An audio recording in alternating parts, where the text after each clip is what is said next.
चलो नए चैप्टर पे आते हैं, रिटर्न ऑफ इनकम पे। बहुत ज़्यादा सिंपल चैप्टर है, हार्डली 2 घंटे का है। तुरंत शुरू कर रहा मैं, डायरेक्टली आते हैं चैप्टर के ऊपर। ठीक है, रिकॉर्डिंग इस बार शुरू हो गई है। तो चलो चैप्टर बोलता क्या, अपन को पहले वो उस पे आते हैं। मैं इसको थोड़ा सा बंद कर लूँ। तो चैप्टर का नाम है फाइलिंग। फाइलिंग किस चीज़ की फाइलिंग करना है अपन को, अभी समझना तुम लोग चीज़ों को। फाइलिंग और रिटर्न ऑफ इनकम, वो स्ट्रक्चर याद करो जो मैंने स्टार्टिंग में समझाया था। स्ट्रक्चर कैसा था कि अपन लोग क्या करते हैं, सबसे पहले रेसिडेंशियल स्टेटस गिनेंगे।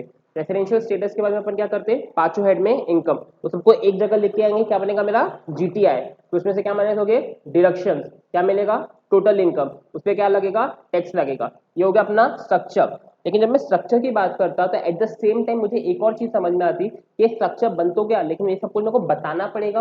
वो मैं बताऊंगा किसको, मैं गवर्नमेंट को बताऊंगा। लेकिन गवर्नमेंट को मैं कैसे बताऊं, कोई फॉर्म्स के जरिए। तो सर वो फॉर्म को ही मैं क्या बोलता हूँ, रिटर्न ऑफ इनकम। वही फॉर्म को मैं क्या बोलता हूँ, रिटर्न ऑफ इनकम। सिंपल में आरओआई, सिंपल में क्या आरओआई। अब मेरे को बताओ, अगर मैं बंदे को बोलूंगा कि भाई गवर्नमेंट अगर बोल दे तुम अपने हिसाब से भरो, फॉर्म अपने हिसाब से भरो, तो हो सकता है कोई किसी चीज में गलती करे, हो सकता है कोई किसी चीज में गलती करे। इससे फर्क क्या पड़ेगा, इससे दिक्कत एक हो जाएगी तुम्हारे लिए कि अपन किसी कोई कुछ अलग कर रहा है, यूनिफॉर्मिटी हट जाएंगी। यूनिफॉर्मिटी मतलब अगर मैं 10 लोगों को बोलूं कि अपना नाम, एड्रेस, पापा का नाम, मम्मी का नाम लिख के दो, तो हो सकता है कोई पहले पापा का लिखे, कोई मम्मी का लिखे, हो सकता है कोई एड्रेस बाद में लिखे। ये चीजें जंबल हो सकती है। तो इसलिए गवर्नमेंट क्या करती है, फॉर्म प्रिस्क्राइब करती है। क्या करती है, फॉर्म्स प्रिस्क्राइब करती है। पक्की बात है। तो फॉर्म्स प्रिस्क्राइब करके क्या करेंगे, फॉर्म प्रिस्क्राइब करके क्या करेंगे, अपन उसमें अपने इनकम की डिटेल भरेंगे और उसी को जब फाइल कर देंगे तो चैप्टर क्या बनेगा अपना, filing of return of income. अब इसमें अगर मैं खुद से बोलूं तुमको, सोचो क्या क्या हो सकता है। सर या तो आप टाइम पे भरोगे, तो चैप्टर में अपन अपने हिसाब से अगर कंटेंट सोचे तो कौन कौन से कंटेंट हो सकते हैं सोचो। सबसे पहले इसमें हो सकता है क्या कि भाई मैं अपना पर्टिकुलर्स में क्या कहूँगा, मेरे इनकम की डिटेल होगी। उसके बाद में अगर मैं बात करूं तो ड्यू डेट्स होगी कुछ ना कुछ। मैं कहता हूँ गवर्नमेंट बोली तुम भरो, लेकिन जब इच्छा है तब भरो। मैं कहता हूँ क्या पॉसिबल है क्या, मेरी कब इच्छा होगी जब मेरे यहाँ पे रेट पड़ेगी, मेरे यहाँ पे रेट पड़ी, मैं बोलूंगा कि वो जा तू बाहर जा कैफे में जा, सारे रिटर्न भर के आ जा। ये भी हो सकता है। बात समझ में आ रही है, पक्की बात है। तो चीज ऐसी कि अपन को जो चीज पढ़नी है इसमें काफी सिंपल सिंपल चीजें हैं, अपन ऑलरेडी कई बार उसको देख भी चुके हैं। तो पहली बात क्या है, ये समराइज स्टेटमेंट है। क्या है ये चीज मेरी, समराइज स्टेटमेंट। सर किस चीज की समराइज स्टेटमेंट है मेरी, ट्रांजेक्शन जो मेरे है पर्टिकुलर पीरियड में, और अगर स्पेसिफिकली बात करूं तो मेरे प्रीवियस ईयर में। पक्की बात है। तो जनरल नोट है, इसमें से है ना लॉ की लैंग्वेज कुछ भी लिखी हुई नहीं है। उसके बाद में under all the tax laws, यानी जितने भी टैक्स लॉ है, मतलब कि डायरेक्ट टैक्स और इनडायरेक्ट टैक्स। मेनली डायरेक्ट और इनडायरेक्ट कौन कौन से होते हैं सर, डायरेक्ट में आ गया अपना क्या इनकम टैक्स, और इनडायरेक्ट में क्या आएगा मेरा जीएसटी आएगा, कस्टम्स आएंगे। ये सारे उसमें आपको रिटर्न फाइल करना पड़ता है। बेटा रिटर्न कुछ नहीं है, बेटा मैं कहता हूँ गवर्नमेंट बोलेगी कि पैसा दो, गवर्नमेंट को चाहिए पैसा, तुम पैसा दोगे तो ऐसा बोलोगे एक गवर्नमेंट रख 100 रुपए रख, तो अभी एक गवर्नमेंट 200 रख। तो तुमको एक सिस्टमेटिक रूल फॉलो करना पड़ेगा, उसके हिसाब से ही पैसे देने पड़ेंगे। तो जो अपन हिसाब फॉलो करते हैं, जो चीज अपन फॉलो करते हैं, उसी चीज को क्या बोलते हैं अपन, रिटर्न। यानी कि मैं क्या दिखाऊंगा, सर मेरी इतनी इनकम है, उसमें इतना टैक्स आ रहा है, ये मेरे से टैक्स ले लो, ये मेरे से टैक्स ले लो। आप लोग आगे जाके और भी चीजें देखोगे, काफी सारी चीज इसमें अलग अलग होती है। उसके बाद में जो इनकम टैक्स रिटर्न हो कैसे फाइल होते हैं सर, ईयरली रिटर्न फाइल होते हैं। पक्का। तो आप देखोगे इसमें जो टीडीएस है आपका, इसमें जो आपका टीडीएस आएगा तो वो क्वार्टरली फाइल होता है। क्वार्टरली मतलब हर 3 महीने में। तो यहाँ पे क्या है, हर साल फाइल होता है income tax return. At the same time अगर मैं बात करूं, एट द सेम टाइम अगर मैं बात करूं, तो सर जो आपके जीएसटी के रिटर्न रहेंगे वो मंथली भी और वो क्वार्टरली भी है। यानी आपको मंथली रिटर्न भी फाइल करने पड़ते हैं और कुछ केस में क्वार्टरली रिटर्न भी फाइल करने पड़ते हैं। उसके बाद में सर जो आपका the year in which income is earn is known as previous year. ये मेरे ख्याल से अब बताने की जरूरत नहीं होगी, काफी आगे अपन पहुंच चुके हैं सब्जेक्ट के। उसके बाद में और असेसमेंट ईयर को अपन जिसमें असेस करते हैं उसको क्या बोलते हैं, असेसमेंट ईयर। इसका मैंने लॉजिक काफी पहले बता दिया था आपको। सर प्रीवियस ईयर में पैसा कमाते हो और पैसा जो कमाया उसको असेस कौन से साल में करते हो, असेसमेंट ईयर में, यानी कि प्रीवियस ईयर से नेक्स्ट में। इसलिए उसका नाम प्रीवियस ईयर पड़ा है। अगर लॉजिकली देखे तो जिस साल में पैसा कमा रहे तो करंट ईयर हो ना, तो उसको प्रीवियस ईयर क्यों बोलूंगा मैं। उसका लॉजिक वो सिंपल सा था। बात समझ में आ रही है। अगली चीज मैं एक बार देख लूं हो रहा है सब कुछ। चलो उसके बाद में return of income is a format by assessing financial information as is total income and tax payable basically in the summary of income earn and tax paid in a particular. या देखिए समरी है, simple सी बात है, अगर मैं बोलूँ किस चीज़ की समरी है कि साल भर मैंने कितना पैसा कमाया और कितने पैसे को मैं असेस अपनी इनकम में करता हूँ, एंड उसमें फिर मेरा एग्जामिशन रहेगा, मेरा डिडक्शन रहेगा, इनकम रहेगी अलग अलग और उसके हिसाब से चीज़ें रहेगी। कौन प्रिस्क्राइब करेगा? सीबीडीटी। कौन प्रिस्क्राइब करेगा? सीबीडी। अगर ये इनडायरेक्ट रहता तो कौन करता था पहले? CBID, central bureau of indirect taxes, central bureau of indirect. पर अब इसके बाद में चले गया ये जीएसटी काउंसिल के पास चले गया। ये जो पावर है किसके पास चले गया है? GST council. ये पढ़ोगे आप लोग आगे, जो जीएसटी काउंसिल क्या होता है, किस तरीके से वर्क करता है, वो सब चीजें आपको आगे देखने को मिलेगी। अगली चीज असेसमेंट दिया फॉलोइंग द प्रीवियस है, फालतू चीज है। रिटर्न ऑफ इनकम है, इसमें due date of return of income रहेगी, फालतू की चीजें दी हुई है। यानी कि पहले अगर मैं जनरल बात करूँ आप लोगों से कि sir filing of return of income होता क्या है, कि बंदे को इनकम टैक्स भरना है, इनकम टैक्स भरना है तो उसको अपने एक सिस्टमेटिक फॉर्म में भरना पड़ेगा। अगर सर सिस्टमेटिक फॉर्म में भरना है तो गवर्नमेंट को प्रिस्क्राइब करने पड़ेगी फॉर्म। वो कौन प्रिस्क्राइब करके देगा? सर सीबीडीटी प्रिस्क्राइब करके देगा। उसमें सारी चीजें लिखी रहेगी, क्या क्या आपको भरना है, कितनी इनकम हुई, कितना टैक्स हुआ, और अकॉर्डिंगली आपको अपना रिटर्न भरना पड़ेगा। बात समझ में आई? नेक्स्ट टॉपिक अब इंपॉर्टेंट है, ये काफी इंपॉर्टेंट सेक्शन है, सेक्शन नंबर याद रखना पड़ेगा। सेक्शन कौन सा है? 139 subsection 1, section 139 subsection. Sir important क्यों बोल रहा हूँ? सर अब जो सारे सेक्शन आएंगे वो आपको मुंह जुबानी याद रहने चाहिए। मैंने कुछ चैप्टर्स में आपको स्पेसिफिकली बात करी है कि सर आपको चैप्टर्स याद रहने चाहिए। तो ये वाले चैप्टर को आप लोग देखोगे, जब आप आर्टिकलशिप करोगे, जो आप मेरे ख्याल से अगले साल तक शुरू कर चुके होगे, तो उस सीन में क्या होगा, आप जब भी ऑफिस में रहोगे आपको कैसा 139 का नोटिस आया, 141 का नोटिस आया, 142 का नोटिस आया, यानी आप में ऐसा नहीं बोला जाएगा किससे रिलेटेड नोटिस आया, आपको सिर्फ इतना बोला जाएगा ये सेक्शन नंबर का नोटिस आया। तो आपको ये सारे सेक्शन नंबर याद रखने पड़ेंगे। पक्की बात है? चलिए सर, तो क्या बोलता है? Compulsory filing of return of income. मतलब कि अगर सेक्शन 139(1) की बात मैं करूं तो सर सेक्शन किस बारे में बताता है कि किन लोगों को कंपलसरी रिटर्न फाइल करना है। वापिस से मैं क्या बोल रहा सर, सेक्शन 139 किसकी बात करता है? सर किन लोगों को कंपलसरी रिटर्न फाइल करना पड़ेगा। बात क्लियर है? तो सर क्या बोलना चाहता है ये मेरे को? एज पर सेक्शन 139(1), सर 139(1) बोलता क्या है कि सर कंपलसरी फॉर द तो यहाँ पे बहुत इंपॉर्टेंट वर्ड है, इसको हाईलाइट करेंगे, कंपनीज एंड फर्म्स। तो क्या बोलना चाहते हैं मेरे को कि सर जो सेक्शन 139(1) है, जो सर सेक्शन 139(1) है वो कंपलसरी है। सर किसके लिए कंपलसरी है? वो कंपनी, यानी कि बंदे मेरे को बताओ कि अगर आपको लॉस है, अगर आप कंपनी हो तो आपको रिटर्न इनकम टैक्स फाइल करना पड़ेगा। सर इनकम टैक्स नहीं बोल रहा sir, return of income file करना पड़ेगा क्या? हाँ सर आपको फाइल करना पड़ेगा। सर एमसीक्यू क्वेश्चन के लिए मोस्ट इंपॉर्टेंट चैप्टर है, कम से कम 2 से 3 एमसीक्यू से तुम लपेट के चलो, क्योंकि फुल क्वेश्चन इससे बन नहीं सकता। बात समझ में आ रही? तो सर कंपनीज को अगर लॉस है तो भी उसको आरओआई जाएगा, अगर फर्म को लॉस है तो भी उनका आरओआई जाने वाला है, तो भी उनका आरओआई जाने वाला है। पक्की बात है? अगली चीज sir, for every previous year on or before the due date in the prescribe form. मतलब कि अगर एक लाइन में इसको मैं बोलना चाहूँ तो बेटा हर कंपनी और हर फर्म, मतलब कि पार्टनरशिप फर्म और एलएलपी, एलएलपी मतलब क्या होता है? लिमिटेड लायबिलिटी पार्टनरशिप, तो दोनों को ही ये इंक्लूडेड है। दोनों को ही अगर लॉस है, प्रॉफिट अगर 1 रुपए का भी प्रॉफिट है तो भी उनको यहाँ पे आरओआई भरना पड़ेगा। पक्की बात है? जल्दी से मेरे को बताएंगे क्या ड्यू डेट क्या थी इसकी? मैंने बहुत बार डिस्कस किया पीजीबीपी में। अगर पहले सोचो जल्दी से कि इसकी ड्यू डेट्स क्या क्या थी, मेरे को जितनी याद आ रही है, मैं जब आपको पढ़ाया था सर, अगर आप इंडिविजुअल हो जिसको ऑडिट एप्लीकेबल नहीं है, अगर आप इंडिविजुअल हो जिसको ऑडिट एप्लीकेबल नहीं है, उसके थी 31 जुलाई, उसको कितनी थी? 31। अगर आप इंडिविजुअल हो जिसको ऑडिट एप्लीकेबल है, उसको कितनी थी? 30 सितंबर, 30 सितंबर। अगर आपको ट्रांसफर प्राइसिंग एप्लीकेबल है तो आपको क्या थी? 30 नवंबर। ये आपको याद रहना चाहिए। Further every person being individual, HUF, AOP और तो ये बहुत इंपॉर्टेंट। अब किसके लिए बात करें अपन? इंडिविजुअल, एओपी, एचयूएफ और बीओआई। इनके लिए क्या बोला गया है? और एन आर्टिफिशियल जुडिशियल चिट्टी द रोबो। याद है क्या? आर्टिफिशियल जुडिशियल पर्सन कौन था मेरा? Chitti the robo. Whose total income during the previous year. Sir मैं यहाँ पे बहुत सारी चीजें मार्क कर रहा हूँ, तो मेरे साथ समझते चलना। तो बात क्या बोलना चाहता है कि वो प्रीवियस ईयर में without giving the effect of provision 6 chapter 6A। Sir अभी मैं सिर्फ हाईलाइट कर रहा हूँ, बात समझना, मैं कुछ पढ़ा नहीं रहा हूँ, अभी सिर्फ मैं क्या कर रहा हूँ? हाईलाइट कर रहा हूँ। सेक्शन 54, 54B, 54D, 54C और 54F। सर जैसे मैंने सारे सेक्शन में आपको कौन सा चैप्टर याद आना चाहिए? तो अभी ताजा ताजा खत्म हुआ है कैपिटल गेन, तब ताजा ताजा क्या खत्म हुआ अपना कैपिटल गेन। अब exceeded the basic exemption limit, sir एक और वर्ड यहाँ पे इंपॉर्टेंट, एक्सीडेड, वो एक्सीड करता है कि आपकी बेसिक एग्जम्पशन लिमिट से, is required to file a return of income of his income or before the due date in the prescribed form and manner setting forth the prescribed particulars।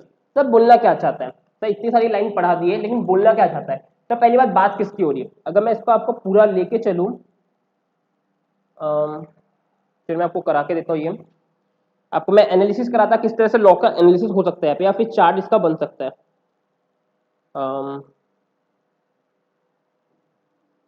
अरे बाप रे बहुत आगे आ चुके ऊपर।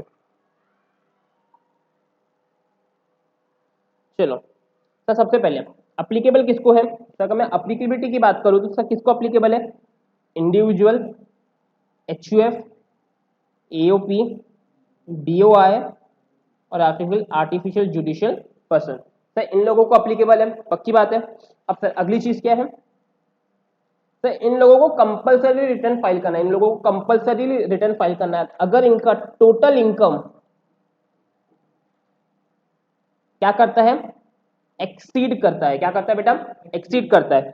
तो किससे एक्सीड करता है, बेसिक एग्जम्पशन लिमिट से। तो वो कितनी रह सकती है, तो 2.5 लाख रहेगी resident for normal citizen, 3 lakh रहेगी सीनियर सिटीजन के लिए और सिर्फ 5 लाख रहेगी किसके लिए, सुपर सीनियर के लिए। सर इस चीज में आपको इफेक्ट नहीं देने हैं सर, सर कौन कौन से इफेक्ट नहीं देने, सर आपको कैपिटल गेन के एग्जम्पशन के इफेक्ट नहीं देने। सर मतलब क्या बोलना चाहता हूँ, सर मैं मतलब इतना बोलना चाहता हूँ कि आपकी मान लो टोटल इनकम 2 लाख रुपए की है, टोटल इनकम कितनी है आप लोगों की 2 लाख की, लेकिन आपको धीरे से पता चला कि सर क्या पता चला आपको कि सर 2 लाख में अपन को कैपिटल गेन में 6 लाख की इनकम थी, कितने की इनकम थी सर, 6 लाख की इनकम थी, लेकिन सर अपन ने 4 लाख रुपए अपन ने नई रेसिडेंशियल प्रॉपर्टी में इन्वेस्ट करके रखे, नई क्या में नई रेसिडेंशियल प्रॉपर्टी में इन्वेस्ट करके रखे। तो सर मेरी इनकम अपने 6 लाख थी लेकिन 4 लाख क्या हो गई उसमें से एग्जम्प्ट हो गई।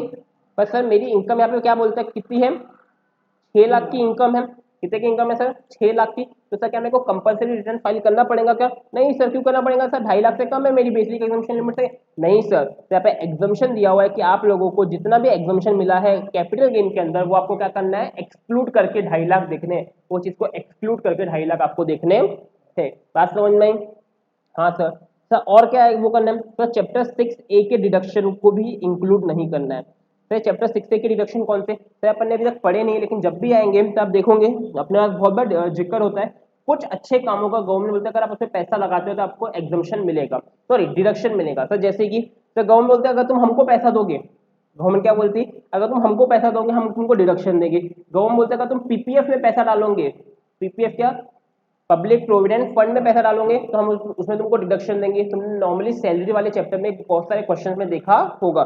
तो ये कुछ चीजें हैं, ये पूरा का पूरा यहाँ पे 139(1) की बात होती है। ऐसा किसकी बात हुई, 139 सबसेक्शन 1, बार बार याद करेंगे मेरे साथ में। सर किसको अप्लीकेबल है, इंडिविजुअल, एचयूएफ, एओपी, बीओआई और एजीपी। सर क्या बोलते हैं टोटल इनकम क्या होना चाहिए सर, एक्सीड होनी चाहिए। सर अगर करेक्ट उतनी है तो सर नहीं होगा, मान लो मेरी इनकम करेक्ट 2.5 लाख है, क्या मेरे को कंपलसरी रिटर्न फाइल करने की जरूरत है, नहीं सर मेरे को जरूरत नहीं है। क्यों सर, क्योंकि मेरी इनकम कितनी 2.5 लाख ही है। तो वो बेसिक एग्जम्पशन लिमिट से क्या करती है, एक्सीड करती है। तो क्या उसमें मैं 2 इफेक्ट दूंगा, क्या कौन कौन से, सर कैपिटल गेन एग्जाम जो हुए या फिर मेरे को जो 6A के डिडक्शन मिले हैं। बात समझ में, तो यही है कि आपकी टोटल इनकम एक्सीड होनी चाहिए, 6A के डिडक्शन नहीं देने हैं, exceeded the basic exemption limit, और उसको रिक्वायर करना पड़ेगा बिफोर और ऑन ड्यू डेट के पहले उसको रिटर्न फाइल करना पड़ेगा। बात समझ में आई अच्छे से, कोई दिक्कत कोई परेशानी। सर पहला, सर 2 बुलेट खत्म हुए अपने। सर पहला बुलेट क्या बोलता था कि अगर कोई कंपनी ऑफ फॉर्म है तो उनको कंपलसरी रिटर्न फाइल करना पड़ेगा इवन दो बेसिक एग्जम्पशन से उनका कम होता है तो भी। अगला पॉइंट क्या बोलता था सर, अगर एचयूएफ है, इंडिविजुअल है, एओपी है, बीओआई है या फिर आर्टिफिशियल जुडिशियल पर्सन है, अगर उन लोगों की इनकम टोटल इनकम एक्सीड होती है बेसिक एग्जम्पशन लिमिट से without giving the effect of what 6A के डिडक्शन और 54 कैपिटल गेन के सारे एग्जम्पशन। बात समझ में आई। तो इस तरह का चार्ट बना के लिखोगे ना सर, जो नोट्स बनाने पड़ते हैं मेरे को आखिरी में अगर क्वेश्चन तो देखो कितने इजीली बन गया, मैंने अभी तक पूरा सेक्शन याद नहीं किया तो मेरे को याद होगा सर कैसे। तो applicable AOP sorry individual HUF AOP BOI, तो क्या एक्सीड होना चाहिए, तो टोटल इनकम एक्सीड होना चाहिए किससे सर, बेसिक एग्जामिशन लिमिट से। तो दो लोगों को नहीं मिला सर, किस किस को नहीं मिला सर, दो चीज एक्सक्लूड करते हैं बेसिक एग्जामिशन से, क्या क्या, सीजी के एग्जामिशन और 6A के डिडक्शन। तो पूरा का पूरा चार्ट फॉर्म में आपको याद हो सकता है, बात समझ में आ रही है। अगली चीज sir, every person being a resident, every person being the sorry आपको क्या चाहिए बेटा, रेसिडेंट चाहिए। क्या चाहिए आप लोगों को, तो बात समझना, अगर रेसिडेंट है other than not ordinary resident, sir किसकी बात करता है, तो आपको रेसिडेंशियल चैप्टर याद आना चाहिए। सर आप रेसिडेंट हो सकते हो लेकिन कैसे हो सकते हो, या तो ऑर्डिनरी होंगे या तो यहाँ पे किसकी बात कर रहा है, ऑर्डिनरी की बात कर रहा है, नॉट ऑर्डिनरी की बात कर रहा है, तो यहाँ पे बात हो रही है नॉन ऑर्डिनरी पर्सन की, बात समझ आई। तो यहाँ पे वापिस पढ़ोगे तो समझ में आएगा आप लोगों को।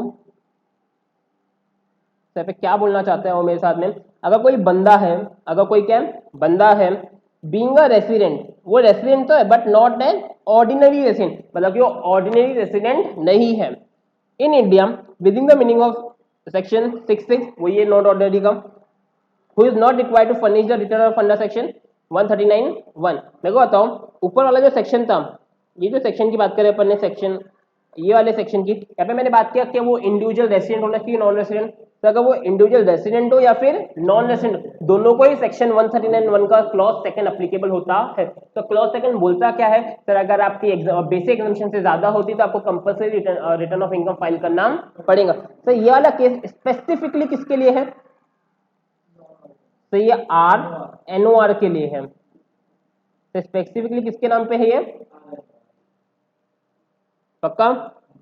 अगर वो सेक्शन उसको इनकम और loss for the previous in the from, सही दो कंडीशन के केस में, अगर उसका 2.5 लाख से कम भी है यानी बेसिक एग्जामिनेशन से कम भी है तो भी सर उसको कंपल्सरीली, क्या बोलना चाहता है सर, वो कंपल्सरीली उसको क्या फाइल करना पड़ेगा sir, return of income file करना पड़ेगा। सर दो केसेस कौन कौन से, क्या अगर उसके पास कोई बेनिफिशियरी ऑफ असेट है, वो अब मैं बाजू में वर्ड लिखता बेनिफिशियरी ऑफ और बेनिफिशियल ओनर है, तो ये दोनों क्या होते हैं, बेनिफिशियल असेट और बेनिफिशियल ओनर। तो जिसने भी एसपी पढ़ा था, तो जिसने भी एसपी पढ़ा था, बहुत सारे लोग नहीं होंगे तो उन्होंने एक जगह पढ़ा होगा डीमेट अकाउंट खुलते अपने। सर डीमेट अकाउंट का स्ट्रक्चर क्या होता है, तो आपको कंपनी है, कंपनी क्या करती है, शेयर्स इशू करती है, किसके नाम पे इशू करती है बेटा, डिपॉजिटरी के नाम पे इशू करती है। डिपॉजिटरी कितने अपने एनएसडीएल और सही इनके नाम पे इशू होते हैं। फिर लोग क्या अपॉइंट करते हैं, अपने डीपी अपॉइंट करते हैं, और फिर डीपी जो डीपी रहते हैं वो किससे मिलते हैं सर, इन्वेस्टर से मिलते हैं। सर कंपनी का जो शेयर रहता है वो रजिस्टर किसके नाम पे होता है, सर वो डिपॉजिटरी के नाम पे रजिस्टर रहता है, और सर ऊपर मिलता किसको है, इन्वेस्टर को। सर इसीलिए आपने एक वर्ड सुना होगा, ये इन्वेस्टर को मैम क्या बोलता हूँ प्यार से, मैं इसको प्यार से बोलता हूँ बेनिफिशियल ओनर, इसको प्यार से क्या बोलता हूँ सर मैं, बेनिफिशियल ओनर। सर कहाँ से क्या कनेक्ट कर रहे हैं सर, बहुत बहुत भारी जा रहा, बेटा हर चीज काम आएंगी सर, 12th में जितनी चीजें पढ़ो ना, मजाक नहीं करो तुम लोग, लॉ में शायद तुमको जिसका भी एसपी होगा उतना ग्रिप आ रहा होगा कि सर नहीं वो भी चीजें जरूरी थी।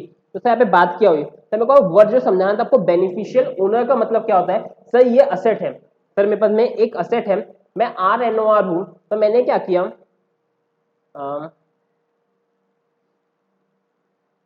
ओ सॉरी सॉरी मेरी गलती हो गई, मैं RNOR नहीं ROR की बात कर रहा हूँ, मैं वही सोचू उसका मैं कुछ गड़बड़ कर रहा हूँ, तो मैं ROR की बात कर रहा हूँ, मैं NOR की बात नहीं कर रहा हूँ। लॉजिकल में आपको लॉजिक समझाऊंगा तो ये समझेगा सर, क्योंकि ना कभी कभी लॉजिक से आपको सेक्शन का इंटरप्रिटेशन समझ में आ जाता है।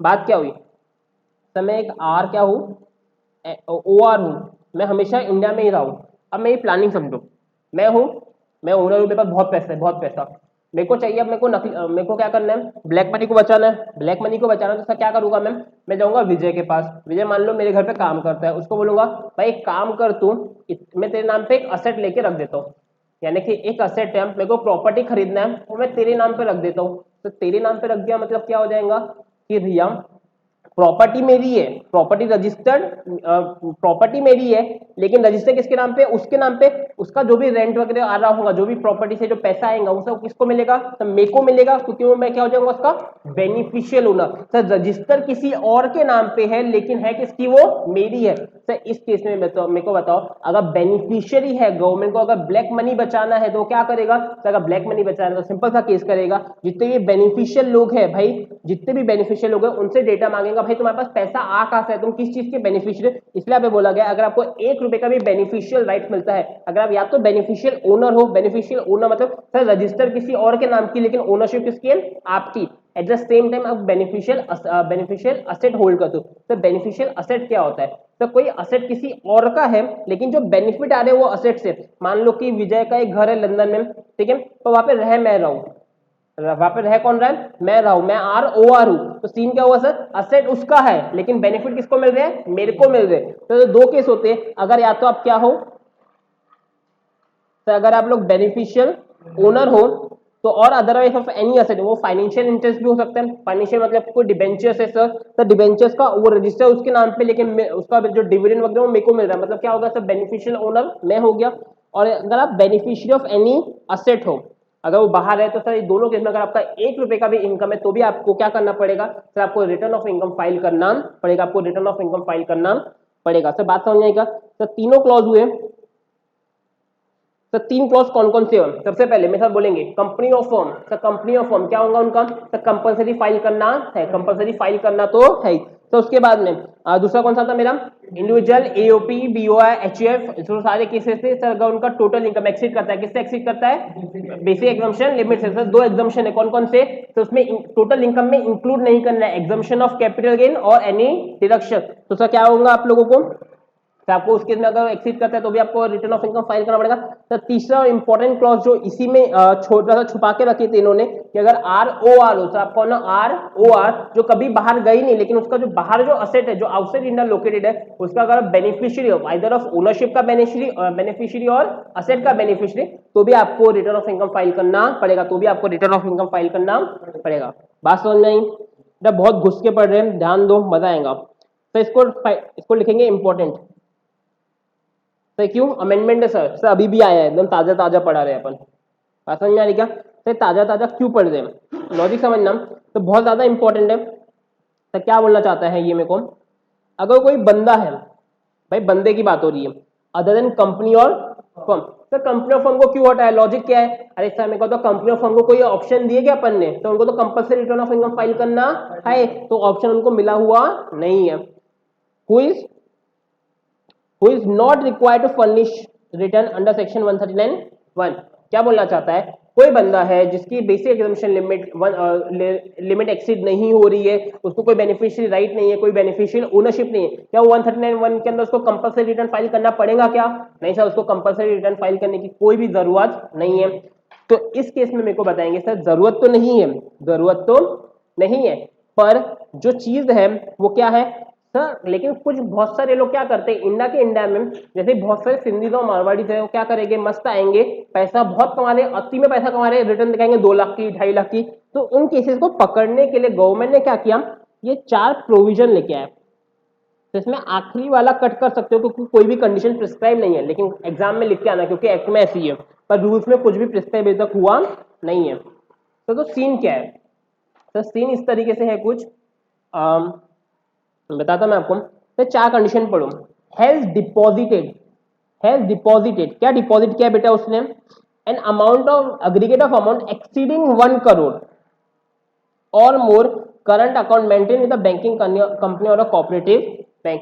मतलब सिंपल सी बात है बेटा, अगर आपका कोई कौन सा अकाउंट है, अगर आपका करंट अकाउंट है उसमें आपने 1 साल के अंदर में या फिर अलग अलग टाइम पे धीरे धीरे या फिर एक साथ में कम से कम 1 करोड़ रुपए या फिर उससे ज्यादा, 1 करोड़ से ज्यादा एक्सीडिंग है बेटा, ऑन और नियम एक्सीडिंग, मतलब कि अगर करेक्ट 1 करोड़ की है तो फर्क नहीं पड़ता, लेकिन अगर 1 करोड़ से अगर तुम ज्यादा पैसा डिपॉजिट करते हो, 1 करोड़ से अगर ज्यादा पैसा तुम क्या करते हो, डिपॉजिट करते हो, किसमें, अपने करंट अकाउंट में, वो वेदर आपके कोऑपरेटिव बैंक में हो, बैंकिंग कंपनी में हो, किसी में भी हो, तो आपको रिटर्न ऑफ इनकम फाइल करना कंपलसरी हो जाएगा। बात समझ में आ रही है। अगली चीज, has incurred expenditure of amount or aggregate of amount exceeding 2 lakh for himself or any other person for travel to foreign country. मतलब सिंपल सी बात है बेटा, फॉरेन जाओगे और बोलोगे हमारी बेसिक एग्जाम्पशन से पैसा कम है, तो क्या बोलेंगे बेटा, एक काम कर तो return of income compulsory file करना शुरू कर। सर इंपॉर्टेंट क्यों इतना return of income, return of income आप कर क्यों रहे सर, इसमें फायदा क्या है गवर्नमेंट का? Sir data, sir information.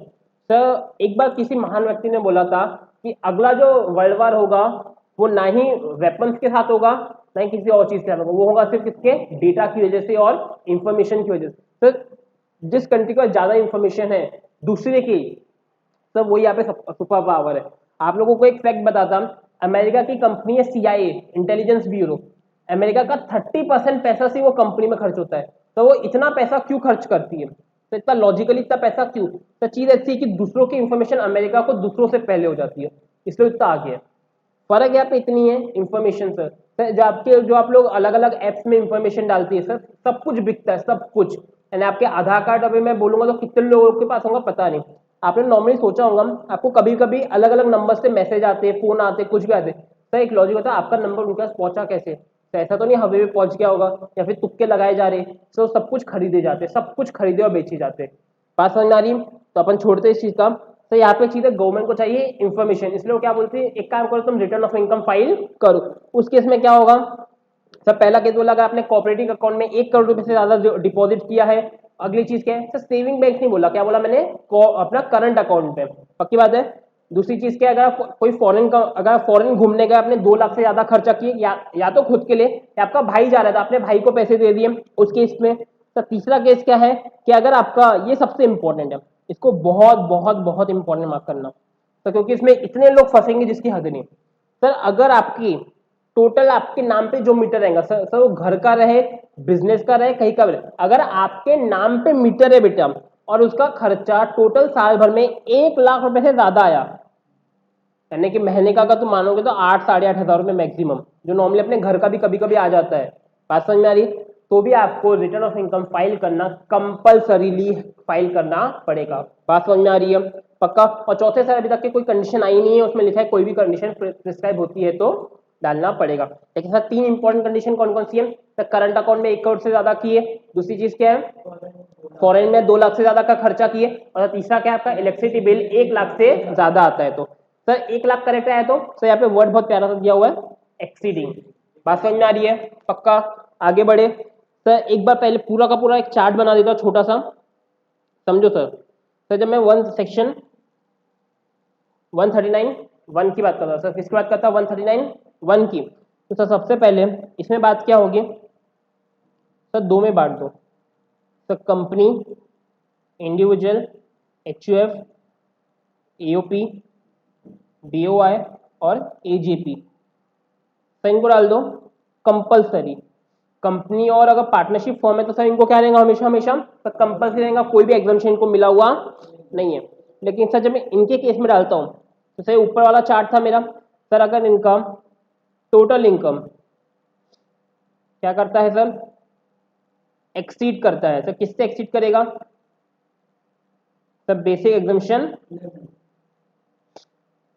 तो इसमें बेसिक एग्जाम्पशन में क्या क्या नहीं होना चाहिए सर, 2 चीजें सर, कौन कौन सी है, कैपिटल गेन के एग्जाम्पशन और चैप्टर 6A के डिडक्शन, 6A कर देना जो भी है, 6A के क्या डिडक्शन सर। लेकिन ये सारी कंडीशन जो है वो किसको अप्लाई नहीं होंगी सर, अगर आपके पास में क्या है, बेनिफिशियल राइट है सर। बेनिफिशियल राइट क्या में सर, आइदर ओनरशिप में और राइट्स में, आइदर ओनरशिप में और राइट्स में। अगर आपके पास में क्या है, बेनिफिशियल ओनरशिप पे है और या बेनिफिशियल असेट है, बेनिफिशियल राइट यानी कि बेनिफिशियल असेट है किसी भी चीज को यूज करने का, उसको ट्रांसफर करने का, तो सर आपको ये कंडीशन अप्लाई होने वाली नहीं है।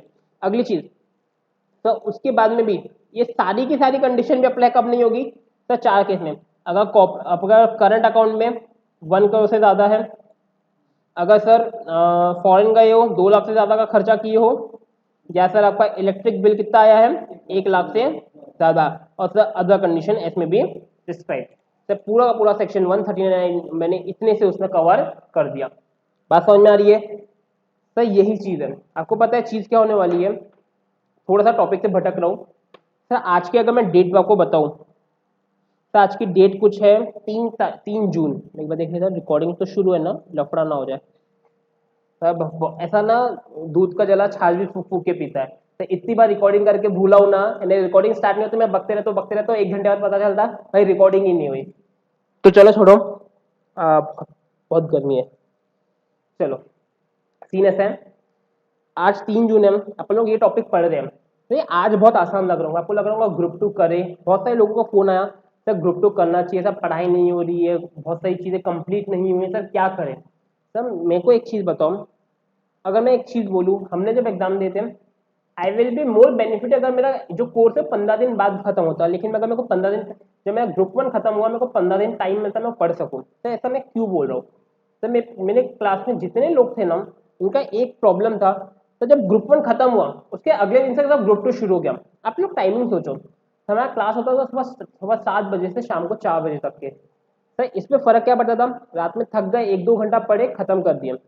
तो चीज ऐसा हुआ, ग्रुप 1 खत्म हुआ नहीं, तो ग्रुप 2 शुरू हो गया। तो जब ग्रुप 2 शुरू होगा, तो बहुत नई नई चीजें आपको समझ में आएंगी, यानी सब्जेक्ट काफी अलग है, कोई कनेक्शन नहीं है। तो सब नया पढ़े या पुराना पढ़े, और उसके चक्कर में अपन कुछ नहीं पढ़ते, तो अपन लेते टेंशन। तो मेरे साथ इतने दोस्त थे, मेरे सबके साथ यही हुआ कि लोग नहीं पुराना पढ़ पाए, नहीं नया पढ़ पाए, और अटेम्प्ट पे अटेम्प्ट लगते गए।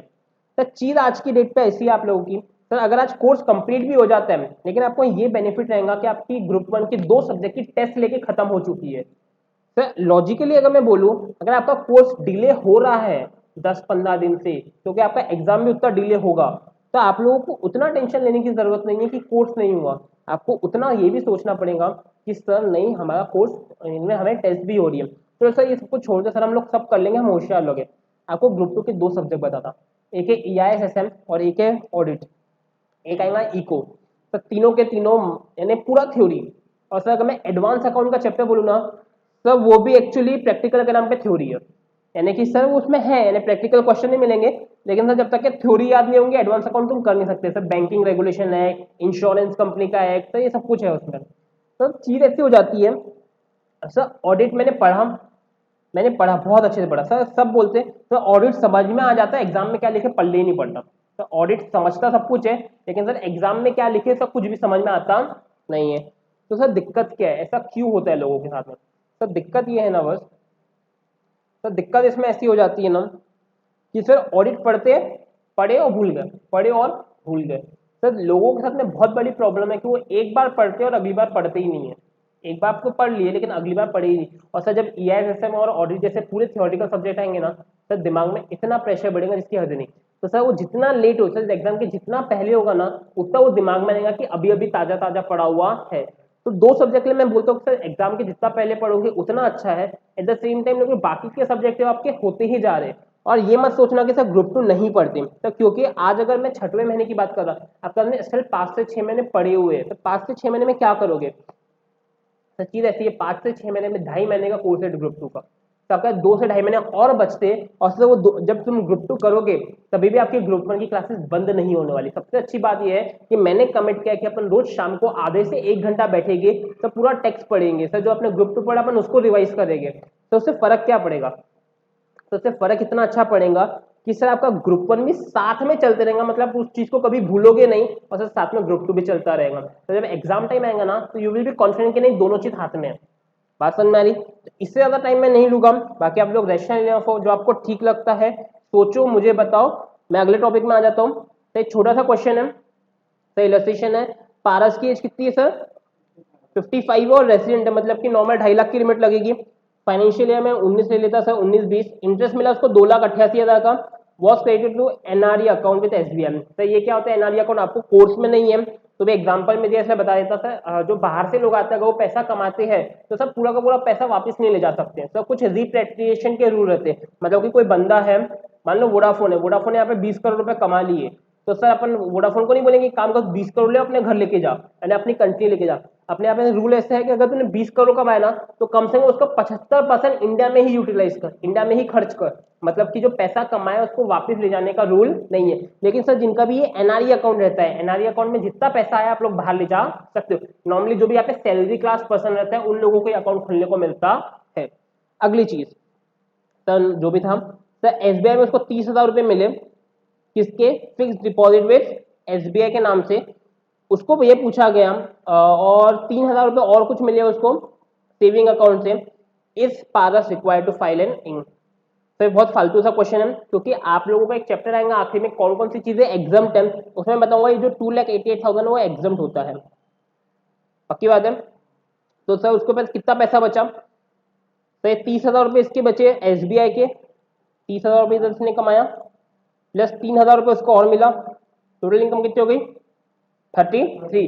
सर नॉर्मल केस में अगर मैं 139 लगाऊं तो इसका बेसिक एग्जामिनेशन से ज्यादा नहीं है, तो इसको रिटर्न ऑफ इनकम फाइल करने की जरूरत नहीं है। पर नीचे दिया हुआ है उसने 3 लाख रुपए खर्च किए, सेल्फ और स्पाउस के यूएस में स्टे के, सर तो वाला आ जाता है कि सर अगर फॉरेन में जाके खर्च करते हो घूमने में 2 लाख से ज्यादा, तो आपको return of income compulsory file करना पड़ेगा। तो नीचे में दिया हुआ है वही चीज, देखो ये नील हो गया क्योंकि एग्जाम होता है 30, 3, 33, और फिर डिडक्शन आपको पढ़ाया नहीं तो भी अपन को यहाँ पे भी 6A के डिडक्शन इग्नोर करना पड़ता है 139 की कंडीशन देखने में। याद है क्या सर 139 में 2 चीज इग्नोर करते हैं, कैपिटल गेन एग्जाम वाले और 6A के डिडक्शन। तो 6A का डिडक्शन तो मेरे को दिक्कत नहीं है, तो आपको नीचे में वही दिया हुआ है कि सर बेसिक एग्जामिनेशन से कम है तो उसको नीड नहीं है, उसको नीड नहीं है सर, लेकिन अगर वो बाहर जाता है तो उसको कंपल्सरी ट्रेवल के अंदर में उसको करना पड़ेगा। बात समझ में आई, पक्का, खत्म करें। सर अगला, सर ड्यू डेट्स क्या क्या है, सर एक बार रिवाइज कर लेते जल्दी से एक बार।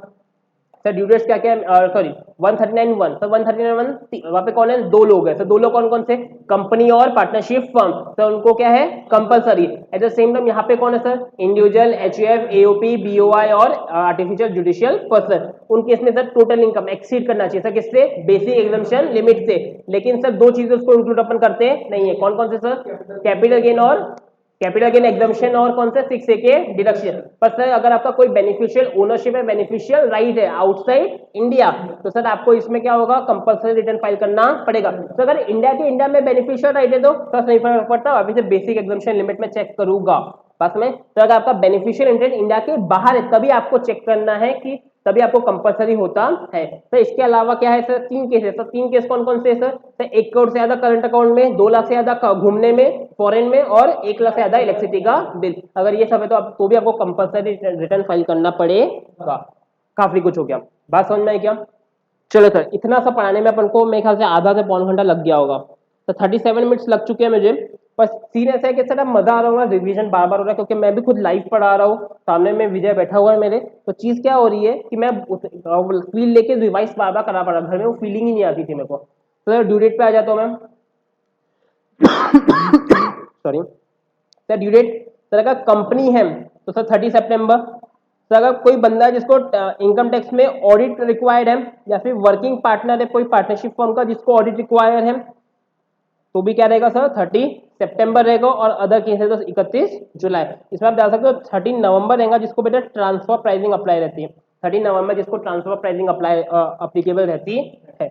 अगला सर 234F, सर ये है पेनल्टी, पेनल्टी नहीं बोलूंगा इसको मैं, लेट फीस भी बोल सकता, क्या बोल सकता सर इसको। सर सीन क्या, पहले बात समझना। सर एक सेक्शन आता है 142, सर 139 में आपको कंपल्सरी रिटर्न फाइल करना है। अगर आपने कंपल्सरी रिटर्न फाइल नहीं किया तो आपको एक नोटिस आएगा 142 का। सर आपने नोटिस सेक्शन याद रखना, 142 का नोटिस आएगा। तो 142 क्या बोलता है कि सर आपको कंपल्सरी रिटर्न फाइल करना है, फाइल करो, फाइल करो, आपको इंटीमेटेशन है कि बेटा फाइल करो। एक होता है नोटिस 144। सर 144 क्या होता है, जब आपका असेसिंग ऑफिसर रहेगा वो अपना बेस्ट जजमेंट कर देगा। तो ये क्या होता है, इसका कुछ नहीं समझा। तब मैं अपना असेसिंग ऑफिसर हूं, मैंने विजय को बोला बेटा रिटर्न फाइल कर, 142 का नोटिस भेजा। तो विजय ने बोला भाड़ में जा, नहीं भरता। मैंने क्या करूंगा, थोड़ा वेट करूंगा, 1 महीना रुका, 2 महीना रुका, मैंने 144 कर दिया। 144 इतना भारी सेक्शन है, मेरे को जो लगता था विजय की इनकम हो सकती है, जो मैंने ऊपर ऊपर से देखा था, मैं उसको इनकम बता दूंगा, बोलूंगा चल टैक्स भर, और टैक्स नहीं भरा तो इसमें इंटरेस्ट भी लगाऊंगा, और अगर नहीं किया तो पेनल्टी भी लगाऊंगा। 144 का सेक्शन समझना कि मैं बेस्ट जजमेंट असेसमेंट कर दूंगा। वापस से बेस्ट जजमेंट असेसमेंट 144 नॉर्मली आपको शायद बुक में मिल जाए कहीं ना कहीं पे।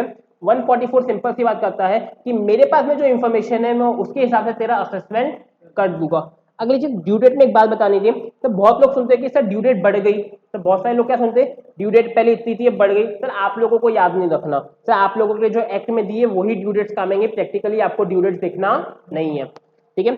तो 234F में आता हूं, बात समझना सब, ये 19-20 है, ठीक है, प्रीवियस है 19-20 है, तो इसका असेसमेंट या क्या होगा सर, ऑब्वियस से बात है 20-21 होगा। सर आप लोगों को जो अलाउड है सब यहां तक के अपना रिटर्न फाइल कर सकते हैं, आरओआई विथ पेनल्टी और विथ लेट विथ एवरीथिंग। तो इसके बाद में आपको ये वाले असेसमेंट ईयर का आरओआई भरने दिया नहीं जाएगा। सर लॉजिक, मैं कहता हूँ ये विजय भी अपने पास में ये सोच रहे हैं, तो इन्होंने क्या सोचा, ये सोचते हैं कि यार रेट पड़ने वाली है। इन्होंने पिछले 10 साल से रिटर्न नहीं डाला था, वो एक दिन बैठेंगे कंप्यूटर के सामने, धड़ाधड़ पिछले 10 साल के रिटर्न डाल देंगे। कंपनी पूरे इनकम टैक्स डिपार्टमेंट में 1 साल से तैयारी करी कि रेड मारेंगे और भैया ने एक ही दिन में उनके पूरे मंसूबों पर पानी फेर दिया। चलेगा कैसा? अगर आप लॉजिकली भी सोचोगे बेटा, अगर आपको टाइम देंगे, वो 1 साल का टाइम दे रहे हैं ना कि भाई इतने 1 साल के अंदर में अपना रिटर्न ऑफ इनकम भर दो, तो अगर नहीं भरे तो ये वाले असेसमेंट ईयर का आपको वापिस से रिटर्न भरने दिया नहीं जाएगा। बात समझ में आई? अब अगली चीज, ये 19-20 है, तो इसका ड्यू डेट है मान लो 31 जुलाई। तो ड्यू डेट क्या है मेरा 31। तो ड्यू डेट के बाद में भरा तो आपको क्या लगेगी? सर 2 चीज लगेगी। सर पहली चीज है फीस, पेनल्टी फीस लगेगी और लगेगा इंटरेस्ट। तो एक तो क्या लगेगी? फीस लगेगी और एक क्या लगेगा? इंटरेस्ट लगेगा। अब सर दोनों चीज कितनी लगेगी? तो सर सेक्शन है इसका है 234F, तो इसका सेक्शन क्या है 234F, और सर इंटरेस्ट का सेक्शन है 234A, 234F और 234A। तो वापस आ जाता हूं मैं अपनी उसमें, सर डायरेक्टली डायग्राम से समझाता हूं, ठीक है। तो आपका प्रीवियस ईयर मान लो 19-20, प्रीवियस ईयर है क्या 19-20, इसकी ये वाली डेट है 31/7, डेट है 31/7। तो ये अब वो बोलता है, और ये आखिरी डेट है 31/3, ठीक है, 31 मार्च। तो 2 डेट है सर, ये हो गया ड्यू डेट। सर अगर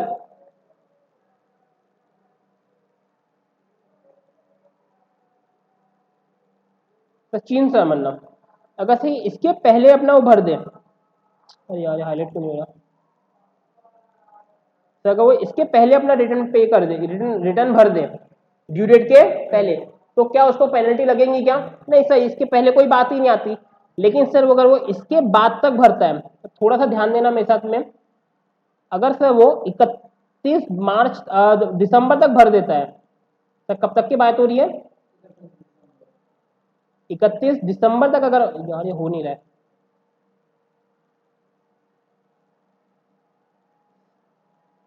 पता नहीं क्या हुआ, तो ऐसे ही समझो अभी। अगर सर वो 31 दिसंबर तक कर देता है तो उसकी पेनल्टी कितनी रखी गई है? 5,000। अगर वो 31 दिसंबर तक पे कर देता है, अपना पे नहीं sorry return of income file कर देता है, तो उसकी पेनल्टी कितनी देंगे? 5,000। और सर वो 31 दिसंबर के बाद में कर सकता है तो कितना रहेगा? और सर 31 मार्च के बाद में करेगा तो सर अलाउड ही नहीं है, तो उसके बाद में उसको अलाउड ही नहीं है। बात समझ में आई? तो वापिस से मेरे साथ देखेंगे 234F क्या बोलता है, सर अगर ड्यू डेट तक पे कर दिए तो कोई दिक्कत नहीं है। तो उसके बाद में ड्यू डेट के अगर 31 दिसंबर तक कर दिए तो सर कितना रहेगा? 5,000। अगर 31 दिसंबर के बाद करूंगा तो सर कितना रहेगा? अब सर इंपॉर्टेंट, अगर आपका टोटल इनकम 5 लाख रुपए है, अगर आपका टोटल इनकम कितना है, तो आपको जो ये फिर आप तुम कभी भी पे करो सर, देखो यहाँ तक कभी भी तुम अपना पे करो तो आपको कितना लगेगा? 1,000 रुपए ही पेनल्टी लगने वाली है। बात समझ में आई सर? यानी कि पूरा का पूरा 234F में अगर समझाने का ट्राई करो तो क्या बोल रहा है, तो अगर ड्यू डेट तक पे कर दिया कोई जरूरत नहीं है, दिसंबर तक किया तो 5,000, दिसंबर के बाद किया तो 10,000, लेकिन अगर टोटल इनकम 5 लाख से कम है तो बस खत्म। सही, एक डायग्राम में खत्म हो गई इतनी लाइनें। और सर ये बहुत इंपॉर्टेंट है, नॉर्मली एग्जाम में बहुत बार पूछा जाता है। तो पढ़ो, where a person furnish a return of income under section 139 fails to do so within the time prescribed in the subsection 1 of the said section, he shall pay by way of fee। तो ये क्या है? आपकी एक फी है। Assam of कितने रुपए पे करना है सर? 5,000। अगर 31 दिसंबर के पहले कर दिया तो sir 10,000 in any other case, मतलब कि उसके आगे किया तो। और सर अगर आपका टोटल इनकम कितना है? 5 लाख रुपए तक का है, तो सर आपको क्या होगा? 1,000 रुपए पे करना पड़ेगा। लॉजिक समझ में आया? पक्का? कोई दिक्कत? आगे सर 234A में आ जाते हैं। अब सर ये क्या है? इंटरेस्ट है। आपका अगला जो अपन चैप्टर लेंगे वो है एडवांस टैक्स। अगला जो चैप्टर है वो है एडवांस टैक्स। ये भी 3-4 घंटे का टॉपिक है मैक्सिमम, एक लेक्चर में खत्म करूंगा मैम। सर सीन क्या एडवांस टैक्स का समझना। सर आपने 19-20 में पैसा कमाया, सर रिटर्न कब डालोगे? 20-21 में। सर लेकिन जो टैक्स आएगा वो आपको 20-21 में ही पे करना है, 19-20 में ही पे करना है। तो कुछ नहीं समझा सर। व्हाट एडवांस टैक्स मतलब क्या होता? सर गवर्नमेंट क्या बोलती है, मेरे तुम लोग होशियार लोगो, तुम क्या करो? प्रिडिक्ट करो, तुम एस्ट्रोलॉजी करो, तुम ज्योतिषी बनो। तो ज्योतिषी बन के क्या करना है? सर जो 19-20 की इनकम होगी पहले वो सोचो कितना होगा, फिर उस पर टैक्स निकालो, फिर उतना टैक्स पूरे 19-20 में भर दो। और सर अगर नहीं भरे तो हम लगेंगे इंटरेस्ट। दिमाग देखो, पहले तो खुद से बोले प्रिडिक्शन करो, प्रिडिक्शन के बाद में तुम लोग पैसा भरो, और अगर कम भरे तो तुम पे क्या लगाएंगे? इंटरेस्ट लगाएंगे, और ज्यादा भरे तो तुमको वापस कर देंगे। ज्यादा भरे तो क्या कर देंगे? तो ये कहानी हो जाती है। तो ये जो कहानी हुई, तो ये सेक्शन है आपका 234(1) में, ए में। 234A क्या बोलता है कि अगर असेसी को कितना परसेंट के हिसाब से इंटरेस्ट लगेगा? 1% के हिसाब से इंटरेस्ट लगेगा, पर मंथ का लगेगा। तो यहाँ पे एक और वर्ड है, और part of the month for late filing. तो इसका मतलब क्या है? इसका मतलब समझना। तो क्या बोलना चाहता है, आपने रिटर्न फाइल कर मान लो 3 सितंबर को, आपने रिटर्न कब फाइल करे? 3 सितंबर को। तो लॉजिक क्या है? तो 31 जुलाई आपकी लास्ट डेट थी, तो आप में अगस्त का इंटरेस्ट लगेगा, और सर सितंबर के 3 दिन हो ना, तो भी पूरे सितंबर का इंटरेस्ट लग जाएगा। तो यहाँ पे पार्ट ऑफ द मंथ दिया। पार्ट ऑफ द मंथ मतलब सर अगर एक दिन भी यूज कर लिया मंथ का, तो भी पूरा पूरा इंटरेस्ट उस महीने का लग जाएगा। मतलब sir 1% per month, 1% per month of the part of the month is calculated on the amount of tax due, that is tax assessed on the income tax less. तो जो भी आपका लेस रहेगा, इससे ये चीज माइनस करेंगे। तो ये क्या माइनस की? कुछ नहीं समझा सर, चीज कैसी समझना। तो आपने अपना टैक्स निकाल लिया, टैक्स आया 99,000। टैक्स कितना आया? 90। सर एक चीज होती है टीडीएस, एक चैप्टर अपना वापिस से पूरा पूरा टैक्स डिडक्टेड एट। सर ये होता क्या है? मान लो मेरे को विजय से पैसे लेने थे 1 लाख रुपए, उसने मेरे को प्रोविजन बोलते हैं कि मेरा 1 लाख में 10% टीडीएस कटना चाहिए। सर 10% टीडीएस कटना चाहिए मतलब कि सर मेरा जब मेरे को विजय पेमेंट करेगा तो मेरे को कितना करेगा? 90,000 करेगा, और 10,000 रुपए मेरे बिहाफ में मेरे अकाउंट में जमा करा देगा। और सर वो अकाउंट कौन सा रहेगा? मेरा इनकम टैक्स का वो रहेगा। मतलब सर वो मेरे बिहाफ में मेरा जो टैक्स रहेगा वो ऑलरेडी किसके जमा करा दे रहा है? गवर्नमेंट के पास में जमा करा दे रहा है। मतलब वो तो ऑलरेडी जमा हो चुका है ना। तो मैं कहता हूँ 99 भरने थे, मैं ऑलरेडी टीडीएस 10,000 भर चुका हूँ, तो इसको माइनस करूंगा ना, इसको तो मैं क्या करूंगा? माइनस करूंगा। तो वैसे होता है एडवांस टैक्स। तो एडवांस में मैं भर चुका हूँ टैक्स में, मान लो मैं भर चुका हूँ 50,000 रुपए, ये भी मैं भर चुका हूँ ना, इस पर क्यों वापस से टैक्स लगाएंगे? तो वैसे ही 2-3 चीजें और हैं, तो मैं लेके चलता हूँ। तो देखो एडवांस टैक्स, टीडीएस, वैसे एक होता है टीसीएस। सर टैक्स यहाँ पे क्या होता है? टैक्स डिडक्टेड एट सोर्स और टैक्स कलेक्टेड एट सोर्स। ये काफी कम चीजों में लगता है। यहाँ पे क्या हुआ, मेरे को विजय से पैसे लेने थे, ठीक है? तो विजय जब मेरे को पैसे देगा तभी मेरे को काट के देगा, यानी 1 लाख की जगह कितना देगा? 90,000 देगा। तो सर वो क्या होगा? TDS, deducted at source. सब कलेक्टेड क्या होगा? मेरे को, मैं गया कार खरीदने के लिए, मैं गया लैम्बोर्गिनी खरीदने में, मेरा आता है वो 1 करोड़ रुपए की, मान लो आती नहीं, मान लो मैं गया। अब गया, मैं बोला भाई दे दे, उसने बोला ऐसे थोड़ी दे दूंगा, टीसीएस लाओ। सर टीसीएस क्या? तो वो मेरे से टैक्स ले लेगा, यानी 1 करोड़ तो लेगा, और सर मेरे से और क्या ले लेगा? मेरे साथ में और मेरे से टैक्स का अमाउंट भी ले लेगा। तो उसको क्या बोलती है? टीसीएस। ये अपन डिटेल में डिस्कस करेंगे, डिस्कशन होगा बाद में। मैंने आपको एक थोड़ा सा इसका वो दिया। से 89 का जो रिलीफ है अपन ने सैलरी में देखना है अपन को। ये एक टॉपिक है सैलरी का जो अपन एकदम लास्ट में लेंगे। तो चीज ऐसी कि एक रिलीफ होता है, तो मैं इसका भी थोड़ा सा चीज बता देता हूँ 89 का रिलीफ होता क्या। सर मेरे को मान लो, तो आपने नॉर्मली सुना होगा गवर्नमेंट वालों को ना पे कमीशन मिलता है। पे कमीशन यानी कि उनका सैलरी बढ़ते रहता है, 6th पे कमीशन, 7th पे कमीशन। मान लो मैं गवर्नमेंट एम्प्लॉय हूँ, मेरा सैलरी बढ़ना चाहिए था 2012 से, तो लोगों ने बढ़ाया नहीं, गवर्नमेंट का पैसा नहीं था, उन्होंने मेरी सैलरी बढ़ाया मान लो 2018 में। तो उन लोग क्या करेंगे? पूरे 6 साल का पैसा मेरे को एक साथ दे देंगे, 2018 में दे देंगे। तो इसमें क्या होगा? अब सर टैक्स तो लगेगा, टैक्स तो लगेगा, तो अब सर कौन से उससे टैक्स लगा है? तो सीन ऐसा है, तो टैक्स कैसा लगा है? मैं कहता हूँ 2012 में मान लो कि टैक्स का रेट चल रहा था 5%, अभी चल रहा है 10%, अभी लग जाएगा 10% के हिसाब से, लेकिन लगना किसके हिसाब से चाहिए सर? जो रिलीफ, जो पैसा बचता है उसी को क्या बोलते हैं? 89 का रिलीफ बोला जाता है। बात समझ में आ रही? जो टैक्स के डिफरेंशिएशन की वजह से जो पैसा बच जाता है, तो नॉर्मली अगर टैक्स रेट चेंज नहीं हुई, कुछ लोग बोलेंगे सर टैक्स रेट चेंज ही नहीं होते अपने आप पे, तो क्या होगा? तो होते हैं। उस समय आपकी इनकम थी 8 लाख, इस समय आपकी इनकम है 20 लाख, समय को जाओ जो पैसा मिला उस पर कितना परसेंट टैक्स लगेगा? तो 30% के हिसाब से लगेगा। उस समय किसके हिसाब से लगता? तो समय 20 के हिसाब से लगता। तो ये भी 89 के रिलीफ में आता है। अगली चीज है, अगर कोई आप ये एकदम नया टॉपिक था 115 जेडी, इसके पहले सी इंटर में कभी इसको पढ़ाया नहीं गया है, तो ये मैथ्स से रिलेटेड है। तो ये अभी इसको मैं बिल्कुल भी नहीं छेड़ूंगा, सब कुछ सर के ऊपर जाएगा, इसको थोड़ा सा छोड़ देता हूँ अभी के लिए। तो ये पांचों चीजें एक बार के लिए याद रख लो, एडवांस टैक्स, टीडीएस, टीसीएस, 89 का रिलीफ और 115 जेडी। सर याद नहीं रखोगे तो भी धीरे धीरे हो ही जाएगा। सर सीन कैसा है, जब जब इंटरेस्ट कैलकुलेट करोगे 234 ए का, कब का सर? 234 ए का, तभी काम आएगा, क्योंकि सर ये ऑलरेडी पेड टैक्सेस है। अगर सब में सिमिलरिटी देखूं तो सर ये पेड टैक्सेस है, आपने ऑलरेडी गवर्नमेंट को क्या कर चुका है? टैक्स पे कर चुका है। और सर इंटरेस्ट का मतलब क्या होता है? तो ब्याज। तो ब्याज किस पे लगता है? जो पैसा नहीं दिए है। सर मेरे को 99,000 देने थे, पर लेकिन मैं ऑलरेडी इतने इतने इतने तो दे चुका हूं ना, तो मेरे को ब्याज किस पे लगेगा? तो बचे हुए पैसे पे ही लगेगा। बात समझ में आ रही है? टैक्स ब्याज किस पे लगेगा? सिर्फ बचे हुए पे लगेगा। तो सर सीन ऐसा है, आपको जो ब्याज लगेगा वो इसमें से ये माइनस करने के बाद में लगेगा। और सर उसके बाद में लिखा हुआ है सर कब तक का ब्याज लगेगा? सर जब तक मान लो कि आप लोग, ये 19-20 है, 31 जुलाई को आपको रिटर्न भरना था, आपने मान लो भरे नवंबर में, नवंबर 5 को, तो उसका कितने महीने का लगेगा? अगस्त, सितंबर, अक्टूबर और नवंबर का भी लगेगा। सर किसका लगेगा? नवंबर का भी। सर कितने परसेंट से लगेगा? 4 महीने का 4% के हिसाब से मान लो 2,000 रुपये नहीं पे करे थे, तो 2,000 कैसे लग जाएगा? बात समझ में आ रही है? पक्का?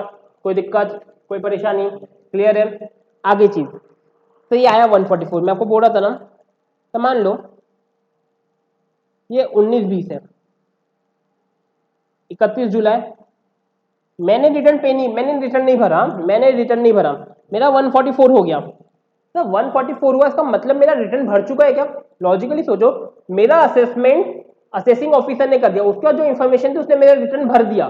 सर भर तो दिया ना सर, तब भी मेरा इंटरेस्ट लगेगा तब तक के जब तक मेरा 144 हो जाता है। मतलब 31 जुलाई से मान लो मेरा 144 हुआ दिसंबर में, तो मेरा सर क्या होगा? अगस्त, सितंबर, अक्टूबर, नवंबर और दिसंबर का मेरे को इंटरेस्ट लग जाएगा। सर का 234 ए का, सर कब का? 234 ए का। तो आपको यही वो लिखा हुआ है। बात समझ में आई? और interest under 234 not chargeable on self assessment before the due date of filing of return. यानी सर क्या बोलना चाहते हैं? सर 31 जुलाई है, मैं बहुत शरीर जून में भर दिया मैंने अपना रिटर्न, सर 234 ए लगाओगे क्या? क्या 234 ए लगाओगे क्या? नहीं लगाओगे। सर सीधी सी बात बोलता है कि जो ड्यू डेट थी उसके आगे जब तक आप पे नहीं करते तब तक के इंटरेस्ट आपको लगने वाला है। उसके आगे कुछ पढ़ने वाला है क्या आपको? नहीं सर, उसके आगे कुछ लगने वाला नहीं है। बात समझ में आई? इतना पढ़े अपन ने क्या? 234 एफ, 234 ए। अब आते हैं सर तीन रिटर्न पे, 139, 3, 4 और 5। ठीक है, तो बहुत इंपॉर्टेंट है sir, return of losses, belated return और आखिरी आपका रिवाइज रिटर्न। 5-5 मिनट का टॉपिक है, बात समझना। सेक्शन नंबर बहुत इंपॉर्टेंट है, 3, 4 और 5। सर 1 क्या था? कंपल्सरी रिटर्न, पक्की बात है। तो 3, 4, 5 क्या है सर? लॉस वाला, बिलेटेड वाला और लेट वाला। अब सर क्या है रिटर्न ऑफ लॉसेस? क्या इसका सब मेरे को लॉस है, तो भर भर के लॉस है इस बार मेरे को।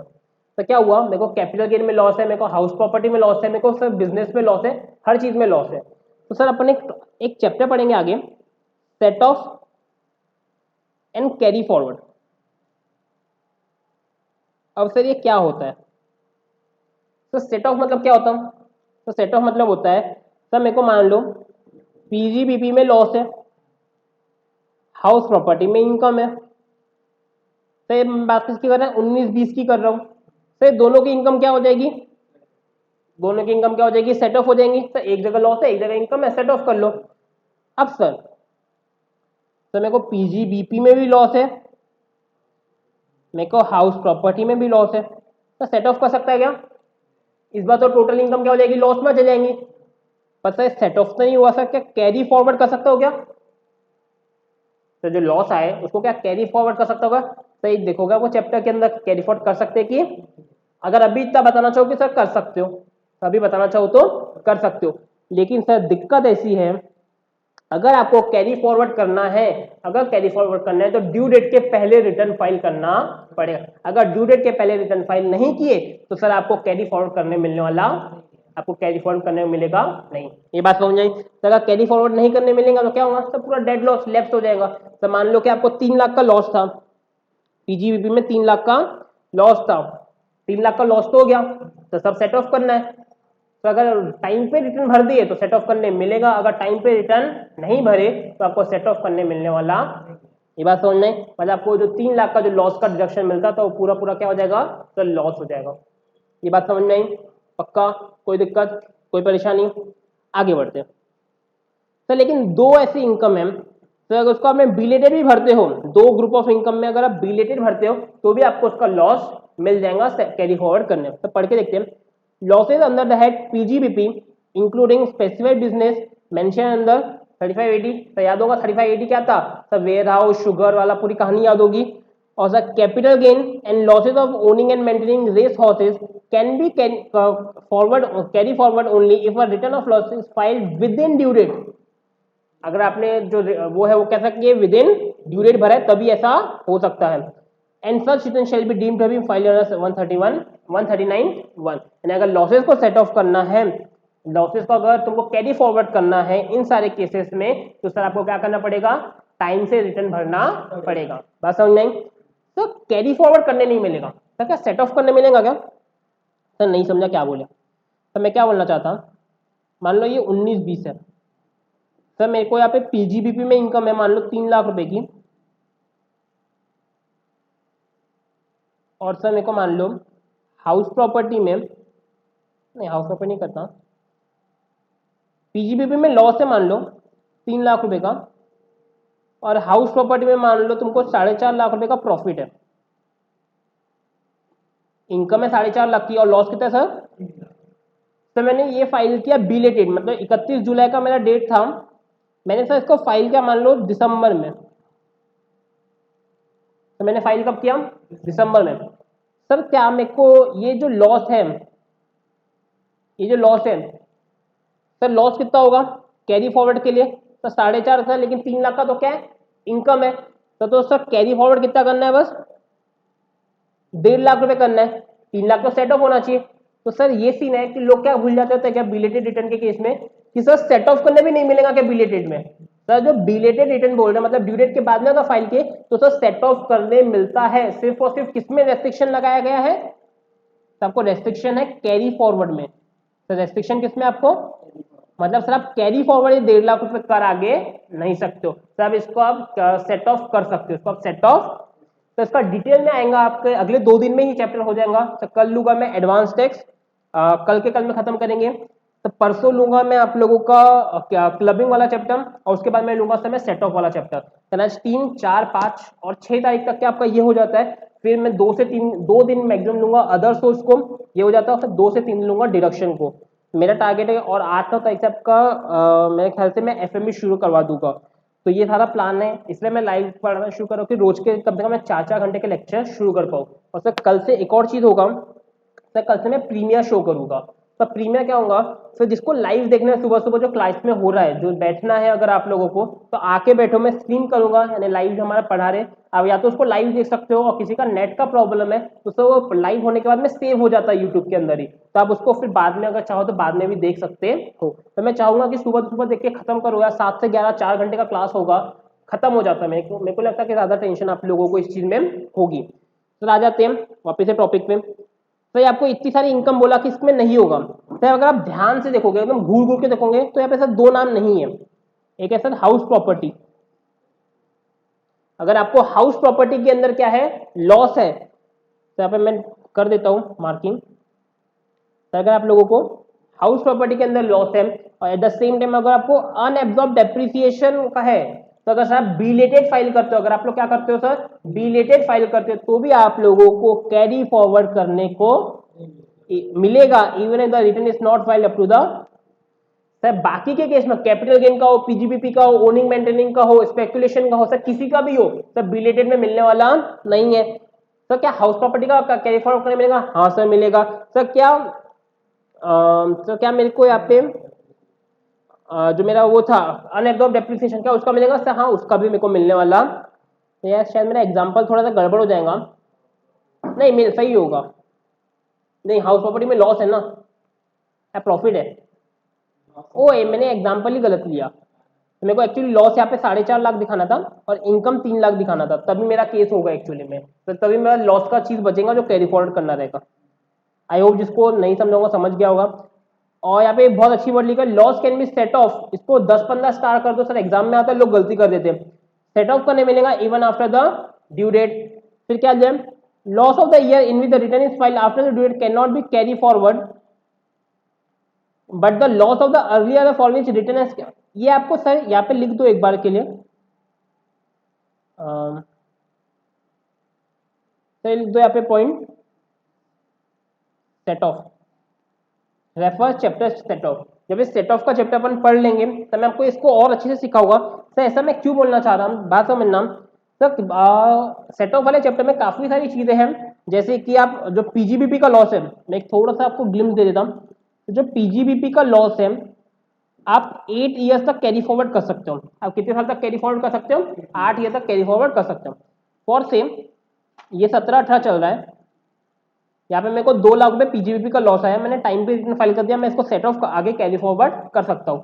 18-19 चला तो भी मेरे को इनकम नहीं, वापस से कैरी फॉरवर्ड कर दूंगा। तो 19-20 में क्या हुआ, मेरे को वापस से पीजीबीपी का 3 लाख का लॉस हो गया। 3 लाख का क्या हो गया सर, मैंने इसको टाइम पे रिटर्न फाइल नहीं किया, टाइम पे रिटर्न फाइल तो क्या मेरे को 3 लाख को आगे फॉरवर्ड करने देंगे क्या लोग? तो 3 लाख को आगे फॉरवर्ड करने देंगे क्या? नहीं देंगे, क्योंकि कौन से अंदर आ जाएगा सर, बिलेटेड रिटर्न के अंदर आ जाएगा। रिटर्न ऑफ लॉसेस आपने बिलेटेड भरा है, लेट भरा तो आपको इसको फाइल करने दिया नहीं जाएगा। सर 3 लाख तो नहीं देंगे, लेकिन सर दिक्कत है सर 2 लाख को तो मैं 8 साल तक कर सकता हूँ ना। तो 2 लाख दिख रहा है 17-18 का, इसको कितने साल तक कर सकता हूँ मैं इसको? तो 8 साल तक कर सकता हूँ। सर क्या हो जाता है पेन को बार बार पता नहीं। और ये सर मैं 2 लाख को 8 साल तक कर सकता हूँ, तो सर यहाँ पे मैं इसको आगे भी कैरी फॉरवर्ड कर पाऊंगा क्या? हाँ सर, ये अर्ली ईयर का लॉस जो आपने टाइम पे रिटर्न भरा था उसको सर आप आगे भी ट्रांसफर कैरी फॉरवर्ड कर सकते हो। तो यही चीज आपको दिया हुआ है वाली लाइन पे कि अगर कोई साल का लॉस है जिसमें आपका ड्यू डेट में नहीं भरा, लेकिन अगर कोई पहले साल का लॉस है तो सर कैरी फॉरवर्ड में अगर अलग अलग रूल है, जैसे कि स्पेकुलेशन बिजनेस का 4 साल तक कर सकते हो, स्पेसिफाइड बिजनेस का तुम 8 साल तक कर सकते हो। ये अलग अलग रूल है जो अपन सेट ऑफ वाले चैप्टर में पढ़ेंगे। बात समझ में? अगर क्रक्स टू चैप्टर का टॉपिक का return of losses, return of losses में क्या होगा सर, आप अगर आपका लॉस का रिटर्न है तो अगर इसको टाइम पे ड्यू डेट पे नहीं भरते हो तो आपको लॉस को आगे कैरी फॉरवर्ड करने दिया नहीं जाएगा। एट द सेम टाइम अगर हाउस प्रॉपर्टी है, अनअब्जॉर्ब डेप्रिसिएशन है तो आपको करने दिया जाएगा। सर आपने कोई अगर बहुत ध्यान से पढ़ा होगा वहाँ पे सैलरी नहीं दिया होगा कहीं पे भी। सैलरी में लॉस होता है क्या? सर इसलिए आया भी नहीं यहाँ पे, बात समझी क्या? अगला टॉपिक है sir belated return. Directly diagram से समझाता हूँ। सर बिलेटेड क्या होता है सर, आप कितना लेट तक भर सकते हो, आप लोग कितना लेट तक, मैं ऑलरेडी पढ़ा चुका हूँ। सर अगर मेरे को 19-20 का भरना है, मेरे को अगर 19-20 का भरना है तो सर मैं कब तक 21 की 31 मार्च तक के भर उसके बाद भर सकता, उसके बाद मैं कर सकता हूँ क्या? नहीं सर, उसके बाद मेरे पास कोई भी अपॉर्चुनिटी नहीं है उसको पे करने की। अगली चीज, तो मान लो कि मेरी क्या है, ड्यू डेट है, तो सर मैं कब तक पे कर सकता हूँ? End of the assessment year, end of the क्या, या फिर सर यहाँ पे मेरा 144 हो गया, मान लो 31 दिसंबर को क्या हो गया मेरा, तो उसके आगे मैं रिटर्न भर सकता क्या? तो अपॉर्चुनिटी नहीं ना। तो जब मेरा 144 हो गया, अब इवन तो मैं end of the assessment year तक भर सकता, लेकिन मेरा रिटर्न तो भर गया ना। तो मैं कहता हूँ आरओआई भरना, या तो आप भरो या तो तुम्हारा कौन भर देगा, असेसिंग ऑफिसर। कौन से सेक्शन में? 144। तो वो दिया हुआ है, या तो end of the assessment year तक भर सकते हो या फिर completion of assessment. Completion of assessment, sir completion of assessment का मतलब क्या होता है? 144 का रिटर्न आपका चले गया। बात समझ में? तो पढ़ेंगे, any person who has not furnished a return within the time allowed to him under section 113(1) may furnish a return for the previous year at any time before the end of the relevant assessment year। या तो आप assessment year के पहले अपना return पे कर दो या फिर completion of the assessment which ever is. और सर असेसमेंट का मतलब क्या है? 144 वाला बेस्ट जजमेंट असेसमेंट। तो कौन करेगा ये? आपका असेसिंग ऑफिसर करेगा। बात समझ में आई, छोटा सा सेक्शन था। अब अगला सर 139(5) तो क्या बोलता है ये, रिवाइज रिटर्न। सब रिवाइज रिटर्न क्या होते हैं सर, रिवाइज रिटर्न सिंपल सी बात है, अगर कोई बंदा मैंने रिटर्न डाल दिया सर, गलती हो गई सर, बहुत सारी चीजें गलत लिख दिया, तो सर उसको मैं क्या कर सकता हूँ, रिवाइज कर सकता हूँ। तो सर सिंपल सी बात है, अगर कोई बंदा उसने फर्निश किया है सबसेक्शन 1 यानी कि 139(1) में अगर फर्निश किया है और 4 में किया है, यानी कि ऊपर वाला बिलेटेड में किया है, ये बिलेटेड में किया है या फिर कंपलसरी में किया है, तो अगर उसको कोई ओमिशन मिल जाता है, उसको लगता है मैंने कोई गलती कर दी है या फिर रॉन्ग स्टेटमेंट मिल जाता है, तो वो अपने रिटर्न को क्या कर सकता है सर, कब तक के रिवाइज कर सकता है सर, सेम चीज 19-20 है सर, कब तक के रिटर्न जा सकता है इसका सर, 31/3 तक के जा सकता है या फिर 144 के पहले, भाषण में 31/3 या फिर 144 के पहले। तो सर ये वाले पीरियड में ये 144 या फिर 31/3 के पहले जो भी समय मिलेगा उस समय में वो कभी भी अपना क्या कर सकता है, रिवीजन कर सकता है। क्या सर एक से ज्यादा बार रिवाइज कर सकता है क्या, एक बार रिवाइज करे सर वो तो रिवाइज हो गया, रिवाइज क्या वापस से रिवाइज, हाँ सर जितनी बार चाहो उतनी बार रिवाइज तुम कर सकते, लेकिन सर किसके पहले करना पड़ेगा, end of the completion of assessment year या फिर कंप्लीशन ऑफ असेसमेंट, मतलब 144 या फिर एंड ऑफ असेसमेंट ईयर के पहले। बात समझ में, तो सिंपल 3 पॉइंट और दिए हुए। Revise return can also be revise, revise return को मैं वापस से क्या कर सकता हूँ, रिवाइज कर सकता हूँ सर। जब रिवाइज रिटर्न को रिवाइज करता हूँ वो ओरिजिनल का स्टैंड ले लेता है, तो वो उसको मैं मान लेता हूँ कि ऐसा ऐसा, इसलिए अमेंडमेंट था, इसको पढ़ के जाएंगे, बहुत इंपॉर्टेंट, कि मैंने एक असेसमेंट था, मैंने क्या किया तो मैंने रिवाइज किया, तो मैंने वापस से रिवाइज किया, तो मैंने उसको वापस से रिवाइज किया, तो सर क्या होगा, क्या उसको मैं वापस से रिवाइज कर सकता हूँ क्या, हाँ तो मैं उसको वापस से रिवाइज कर सकता हूँ। तो यहाँ पे एक कैच है ये वाले पॉइंट पे, तो जब आपको 142 का नोटिस आता है, तो ये 19-20 है, आपका डेट था 31 जुलाई, तो आपको 31 जुलाई आपकी ड्यू डेट थी, मान लो आपको 31 जुलाई के बाद में अगस्त में आया 142 का नोटिस। तो 142 का नोटिस क्या है, तो आपको इंटीमेशन है कि आपको भाई रिटर्न फाइल करना है। तो उसके बाद में अगर 142 के बाद में अगर आप फाइल करते हो रिटर्न, तो सर आप उसको रिवाइज नहीं कर सकते। मतलब क्या बोला मैंने सर, ये पॉइंट याद रखने वाला है, ये सेकंड पॉइंट में दिया हुआ है, however return furnish in person to notice of 142(1) can not be. Sir इसका मतलब क्या होता है कि सर आपने वो करे, आपने क्या किए 142 का आपको क्या आया, लेटर आया, तो एक बार 142 का लेटर आ गया मतलब कंपलसरी आपको रिटर्न भरने का नोटिस आ गया, तो आपको एक ही बार करने मिलेगा उसको, आप वो रिटर्न को रिवाइज कर सकते हैं नहीं हो पक्की बात है। और आखिरी चीज है सर, ये तो सिंपल है, जो लॉसेस के रिटर्न है सर उसको भी क्या कर सकते हो रिवाइज, यानी जो सर आपने लॉसेस के रिटर्न भरे जैसा उसने क्या वो किया है सर, उसको भी मैं रिवाइज कर सकता। बात समझे सर, ये सारे के सारे बहुत इंपॉर्टेंट क्वेश्चन है एमसीक्यू के लिए, तो बहुत बार आ सकते हैं सर। आखिर में आखिरी टॉपिक बचा है सर, फिर ये तो रटने वाली चीज बची रहेंगी फिर sir, defective return of company, defective return of income. Sir defective return क्या होता है सर, 3 रिटर्न पढ़ चुके हैं सर, कौन कौन से पढ़े अपन ने, लॉसेस के रिटर्न, रिवाइज वाला और बिलेटेड वाला। सर डिफेक्टिव क्या है, मैंने रिटर्न भरा सर, गलती से पेन नंबर गलत भर दिया सर, डेट गलत भर दिया, फादर का नाम गलत, सर मतलब कि रिटर्न सही है यानी इनकम वगैरह सही है सर, इसको रिवाइज क्यों नहीं बोलते सर, फर्क समझना। सर डिफेक्टिव मतलब क्या होता है सर, छोटी मोटी गलती की वजह से तुम्हारा वैलिड नहीं है, इसके बाजू में लिखना वैलिड रिटर्न नहीं है। सर वैलिड रिटर्न का मतलब क्या होता है कि हर एस्पेक्ट में जो आपने रिटर्न पे किया है, भरा है, उसमें सारी इंफॉर्मेशन दी हुई है। सर अगर आपने सारी इंफॉर्मेशन नहीं दी है तो उसको क्या बोलूंगा मैं, डिफेक्टिव। सर लोगों को नॉर्मली कंफ्यूजन होता है कि सर रिवाइज रिटर्न और डिफेक्टिव रिटर्न में क्या फर्क है। सर डिफेक्टिव मतलब कि जो वैलिड नहीं है, जो कि क्या नहीं है, वैलिड का मतलब सर डेट गलत हो गई तो साइन करना भूल गया सर, पेन नंबर गलत दे दिया गलती से, फादर का नाम गलती से कुछ नहीं, तो ये क्या है अभी तक ये डिफेक्टिव है, तो ये वैलिड अभी तक हुए नहीं। तो सर कंपनी आपको जो सीबीडीटी रहेगा वो आपको नोटिस भेजेगा कि आपका डिफेक्टिव है, इसको 15 दिन में क्या करो, ठीक करो। अगर 15 दिन में आप लोग इसको ठीक कर देते हो तो ठीक है, हम आपका रिटर्न मान लेंगे सही से गया। अगर 15 दिन में आपने ये डिफेक्ट को ठीक नहीं किया तो हम आपका रिटर्न क्या कर देंगे, कैंसिल कर देंगे, और कब ये मान लेंगे कि आपने कभी रिटर्न भरा ही, बात समझ में आई, आपने कभी रिटर्न भरा ही नहीं था। तो सर क्या बोलता है, weeding assessee officer consider the क्या होगा एज डिफेक्टिव, डिफेक्टिव वो क्या होगा जब वो वैलिड नहीं हो पा रहा है, कि मैं इंटीमेट, इंटीमेट मतलब बताएंगा, किसको बताएंगा सर, असेसी को बताएंगा, उनको उप्स देगा सर, उप्स मतलब opportunity of being heard to rectify the defect within the period of, sir याद रखेंगे 15 दिन का टॉपिक, तो नॉर्मली एग्जाम में पूछा जाता है। From the date of such intimation or within any such period which the assessing officer may follow, if the defect is not rectified within the set period, then the return shall be treated as invalid return and the provision of shall the assessee had not furnished. ऐसा मान लिया जाएगा कि उसने कभी return भरा ही नहीं था और उसके हिसाब से उसमें असेसमेंट लगाया जाएगा। बात समझ नहीं? और sir where the assessee rectify the defect after the expiry of set period of 15 days or the further period allowed, but before the assessment is made, the assessing officer may condone the delay and treat the very just। सब फालतू की बात है। इसमें क्या बोल रहा है भाई 15 दिन आज खत्म हो गए, मेरे को याद आया भरना है रिटर्न, मैंने 15 दिन खत्म होने के 5 दिन बाद में मैंने अपना रिटर्न को क्या कर दिया, रेक्टिफाई कर दिया। तो असेसिंग ऑफिसर के ऊपर है, वो क्या करेगा, बोलेगा ठीक है भाई तूने कर दिया ना, तो मैं काम करता हूँ तेरे उसको वैलिड रिटर्न ट्रीट कर देता हूँ। लेकिन सर आखिरी ये समझना, सही 19-20 है, ये 31 जुलाई, तो मैंने इधर अपना रिटर्न भरा था, ये डिफेक्टिव था 15 दिन का नोटिस मिला, मैंने फाइल नहीं किया, तो उसके बाद मैंने मेरा 144 कर दिया, मेरा क्या कर दिया 140। फिर मैं जाके असेसिंग ऑफिसर को बोलूँ यार गलती हो गई, मेरे को रिटर्न भरने दो, तो सर ऐसा आपको अलाउ करने वाला, यानी कि आपको 144 के पहले ही अपनी मिस्टेक को क्या करना पड़ेगा, रेक्टिफाई करना। बात समझ में आई?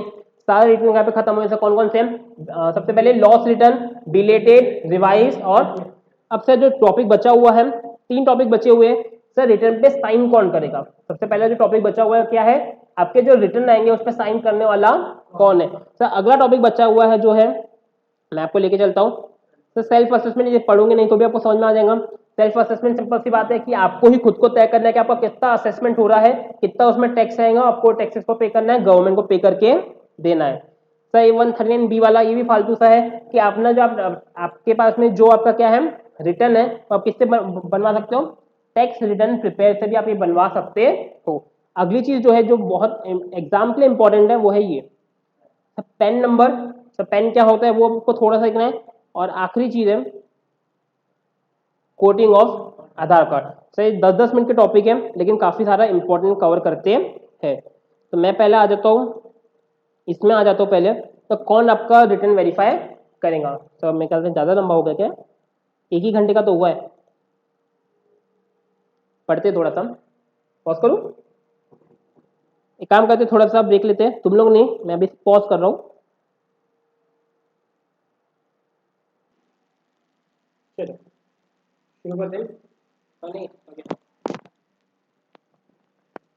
चलो शुरू कर रहे हैं अपन, नया टॉपिक है।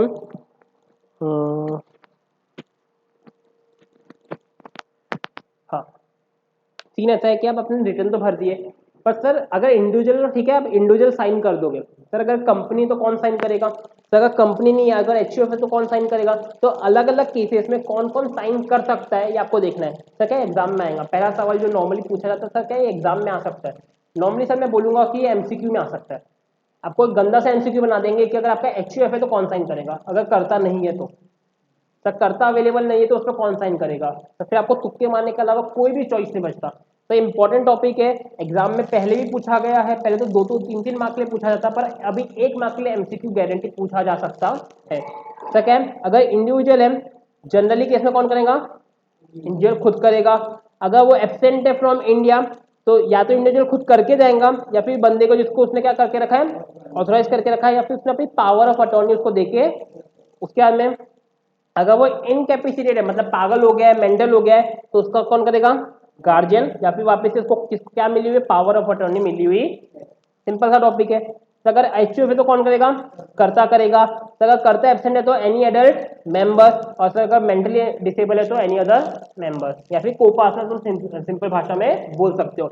अगली चीज, तो अगर कंपनी है, अगर कौन है, कंपनी है, तो सर कौन करेगा? एमडी करेगा। उस कंपनी का कौन करने वाला है?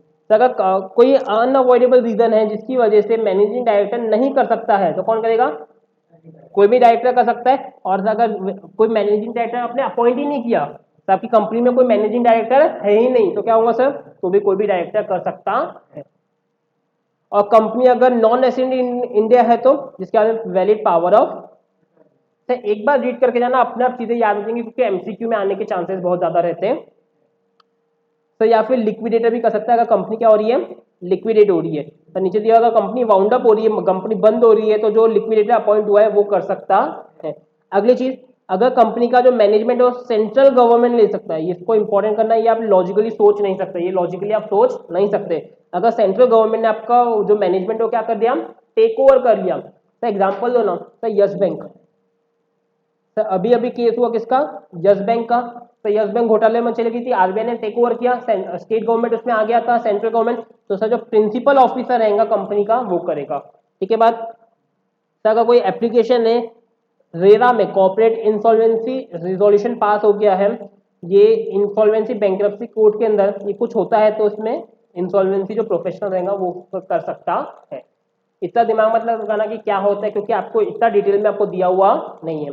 अगर कोई फर्म है तो मैनेजिंग पार्टनर करेगा, अगर कोई अनऑडिटेड है तो एनी पार्टनर, और वापस से कौन है, एनी पार्टनर, अगर मैनेजिंग पार्टनर नहीं है तो एलएलपी है तो डेजिग्नेटेड पार्टनर, इसको भी अंडरलाइन करके रखो।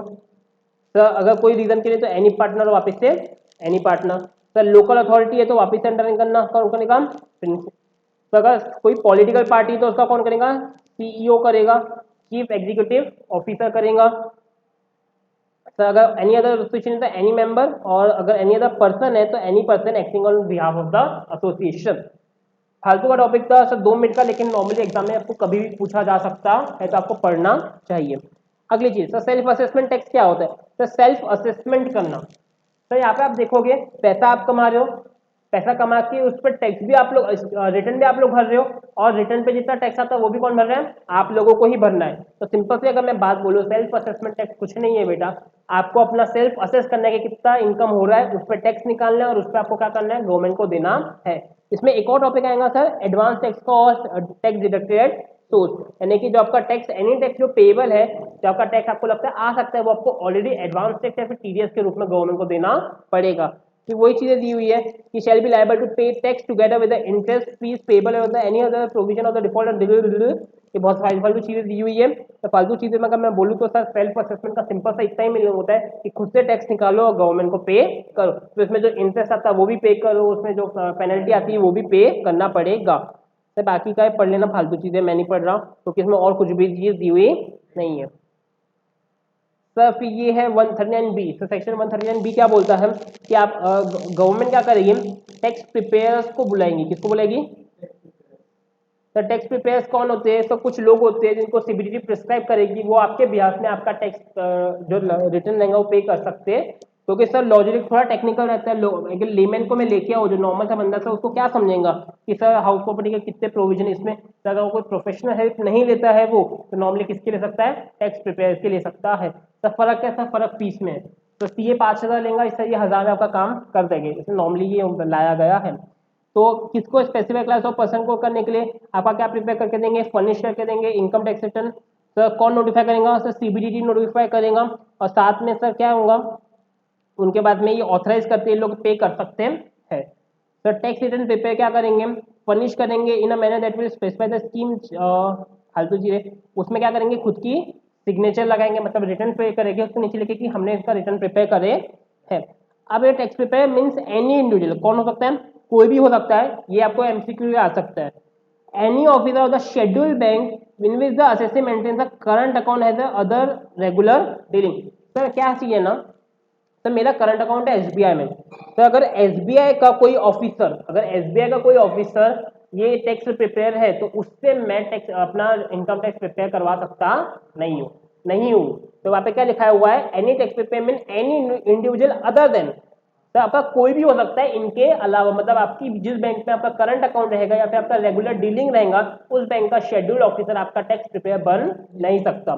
सेम केस में अगर कोई लीगल प्रैक्टिशनर है जो कहाँ पे लड़ता है, सिविल कोर्ट में लड़ता है, या फिर कोई क्या है, चार्टेड अकाउंटेंट। तो ऐसा क्यों सब ऐसे भरते ना लोग, तो चार्टेड अकाउंटेंट का काम क्या है, तो ये लोग को इसलिए अलग रखा गया है कि अगर ये लोग ये भी बन जाएंगे तो बाकी लोग क्या करेंगे, बाकियों को भी कुछ ना कुछ देना पड़ेगा।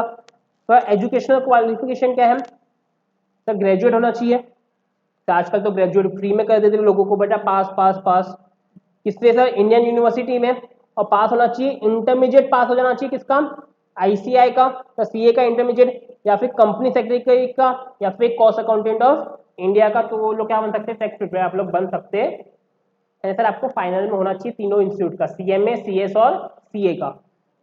तो scheme is applicable to all eligible person individual HUF को मिल सकती है। However, the following person an individual cannot furnish unless the tax preparer who is carrying out business sir अगर आपका ऑडिट होता है, अगर आपका क्या होता है ऑडिट होता है पीजीबीपी के अंदर, तो आप टैक्स प्रिपेयर से अपना वो रिटर्न फाइल करवा सकते नहीं हो। यहाँ पे वही चीज दी हुई है, अगर आप लोग ये सेंटेंस पढ़ोगे तो यहाँ पे क्या दिया होगा, अगर आपका पीजीबीपी में इनकम है और आपका अगर ऑडिट होता है, अगर पीजीबीपी में इनकम है और आपका क्या हो रहा है बेटा, अगर आपका ऑडिट हो रहा है तो एट द सेम टाइम आप लोग क्या नहीं कर सकते, आप लोग टैक्स प्रिपेयर से अपना रिटर्न भरवा नहीं सकते। फिर eligible person revise return of income for assure tax prepare unless he has furnished the original. देखो ये 19-20 का रिटर्न है मेरा, मैंने पहले खुद भर दिया, अब मेरे को रिवाइज करना है, तो अब मैं जाके बोलूंगा टैक्स प्रिपेयर को भाई मेरा रिटर्न भर के दे, तो ऐसा हो नहीं सकता। अगर उसने ओरिजिनल भरा होगा तभी आपका टैक्स प्रिपेयर आपका रिवाइज भर सकता है, नहीं तो आपका रिवाइज भर सकता। सर 139 पैन में आ गया। सर इसमें क्या आता है, पैन कार्ड तो हमको पता है 18 साल के बाद में मिलता है, अपना परमानेंट अकाउंट नंबर होता है, तो उसका नॉर्मल एक फॉर्मेट दिया हुआ है, तो ये सारी चीजें दी हुई है। तो कितने नंबर का होता है सर, 10 डिजिट का होता है। अल्फाबेट कॉम्बिनेशन मतलब कि उसमें यूनिक आईडी रहता है। अगर इधर लेके जाओ तब पहले 3 क्या रहेंगे, तो कोई भी नंबर हो सकते हैं, पहले तीन कुछ भी हो सकते हैं। तो ये किसका रहेगा, पहला लेटर। तो अगर आप प्रोप्राइटर हो तो पी, फॉर्मर तो एफ, एसोसिएशन ये सारे रहेंगे। तब फर्स्ट लेटर ऑफ सरनेम रहेगा, फर्स्ट लेटर ऑफ क्या रहेगा, ये सरनेम रहेगा। तो ये जो नंबर रहेगा वो कोई भी नंबर हो सकता है, और आखिरी का क्या है, चेक डिजिट। चेक डिजिट क्या होता है, नॉर्मली ऐसा नंबर जिससे लोग वेरीफाई करते हैं कि सही है, कि ये बहुत रैंडम नंबर रहता है, कुछ भी हो सकता। तो सर कैसा है, पहले पहले आपके अल्फा 3 नंबर कुछ भी हो सकते हैं, फिर आपका जो एसोसिएशन है उसका पी रहेगा, प्रोप्राइटर, इंडिविजुअल वगैरह एक्सेट्रा, फिर आखिर उसके बाद में सरनेम का लेटर, फिर 3 तुम्हारे वो रहेंगे नंबर, और आखिरी क्या रहेगा, कोई भी चेक डिजिट। पक्की बात है। तो उसके बाद में ये आप लोगों को पढ़ना है वैसे पूरा का पूरा, तो क्योंकि इसमें मैं कुछ पढ़ा नहीं सकता, सिर्फ दिया हुआ है आपको पढ़ना है। सर इसमें बहुत इंपॉर्टेंट, मैं नीचे में आता हूँ, सर ये है, सर ये एग्जाम में आते हैं। हमको बोला गया था मेरे एग्जाम में हमारे टीचर के द्वारा कि नहीं आएगा, हमको पढ़ाया भी नहीं गया था, लेकिन एग्जाम में पूछ लिए थे, बताओ कहाँ पे पैन कार्ड कोड करना पड़ेगा। तो मैं कुछ 18 केसेस हैं, एक दो बता देता हूँ। तो अगर आप कोई भी मोटरसाइकिल खरीदते या बेचते हो, मोटरसाइकिल खरीदते या बेचते हो अदर देन टू व्हीलर के अलावा, तो आपको अपना पैन नंबर देना पड़ेगा हमेशा। अगर आप कभी भी कार वगैरह लेने जाओगे तो आपको ये देखना पड़ेगा, आपको देना पड़ेगा। फिर अगला केस क्या है, अगर आप कोई अकाउंट खोलने जा रहे हो तो भी आपको क्या लगेगा, ये लगेगा। लेकिन अगर आप सेविंग बैंक खोलने जा रहे हो तो आपको लगने वाला नहीं है। अगला केस, अगर आप कोई बैंकिंग कंपनी में कोऑपरेटिव बैंक के साथ में कुछ करने जा रहे हो तो आपको इसमें पैन कार्ड देना पड़ेगा। फिर बहुत सारे, अगर आप अपना डीमेट अकाउंट खोलने जा रहे हो, डीमैटेरियल्स अकाउंट, तो भी आपको देना पड़ेगा। अब यहाँ से बात लगना शुरू होती है, अगर आपको होटल और रेस्टोरेंट का बिल अगर 50,000 से ज्यादा का होता है, होटल और रेस्टोरेंट का बिल 50,000 से ज्यादा का होता है, तो आपको पैन कार्ड देना पड़ेगा। सर नहीं कर सकते कुछ भी, यानी ये याद करना भी है और कुछ ना कुछ जोड़ी बनाना पड़ेगा। तो ये मैं आपको होमवर्क देता हूँ कि आप किस तरीके से इसको याद करोगे, क्योंकि एग्जाम में बोल सकता कि इसमें से एक या दो चीज या तो एमसीक्यू पे पूछी जा सकती है। तो सर आप या तो इसकी 3 कैटेगरी बनाओ, ऑल सच ट्रांजेक्शन, पेमेंट का 50,000 वाला, और कुछ ना कुछ तो करना पड़ेगा सर, क्योंकि आपके पास में और कोई चॉइस नहीं है। तो आप लोग देख लो आपको किस तरीके से याद करते हो, ये आपको करना पड़ेगा।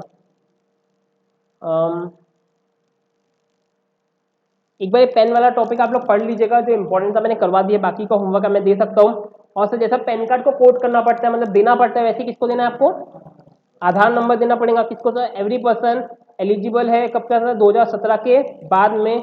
तब पैन नंबर के साथ दो या फिर रिटर्न के साथ में देना पड़ेगा। सर उसके साथ में परमानेंट नंबर रहेगा। सर ये आ जाती बारी, सर किस किस को परमानेंट नंबर लेना है, और सर फालतू खत्म।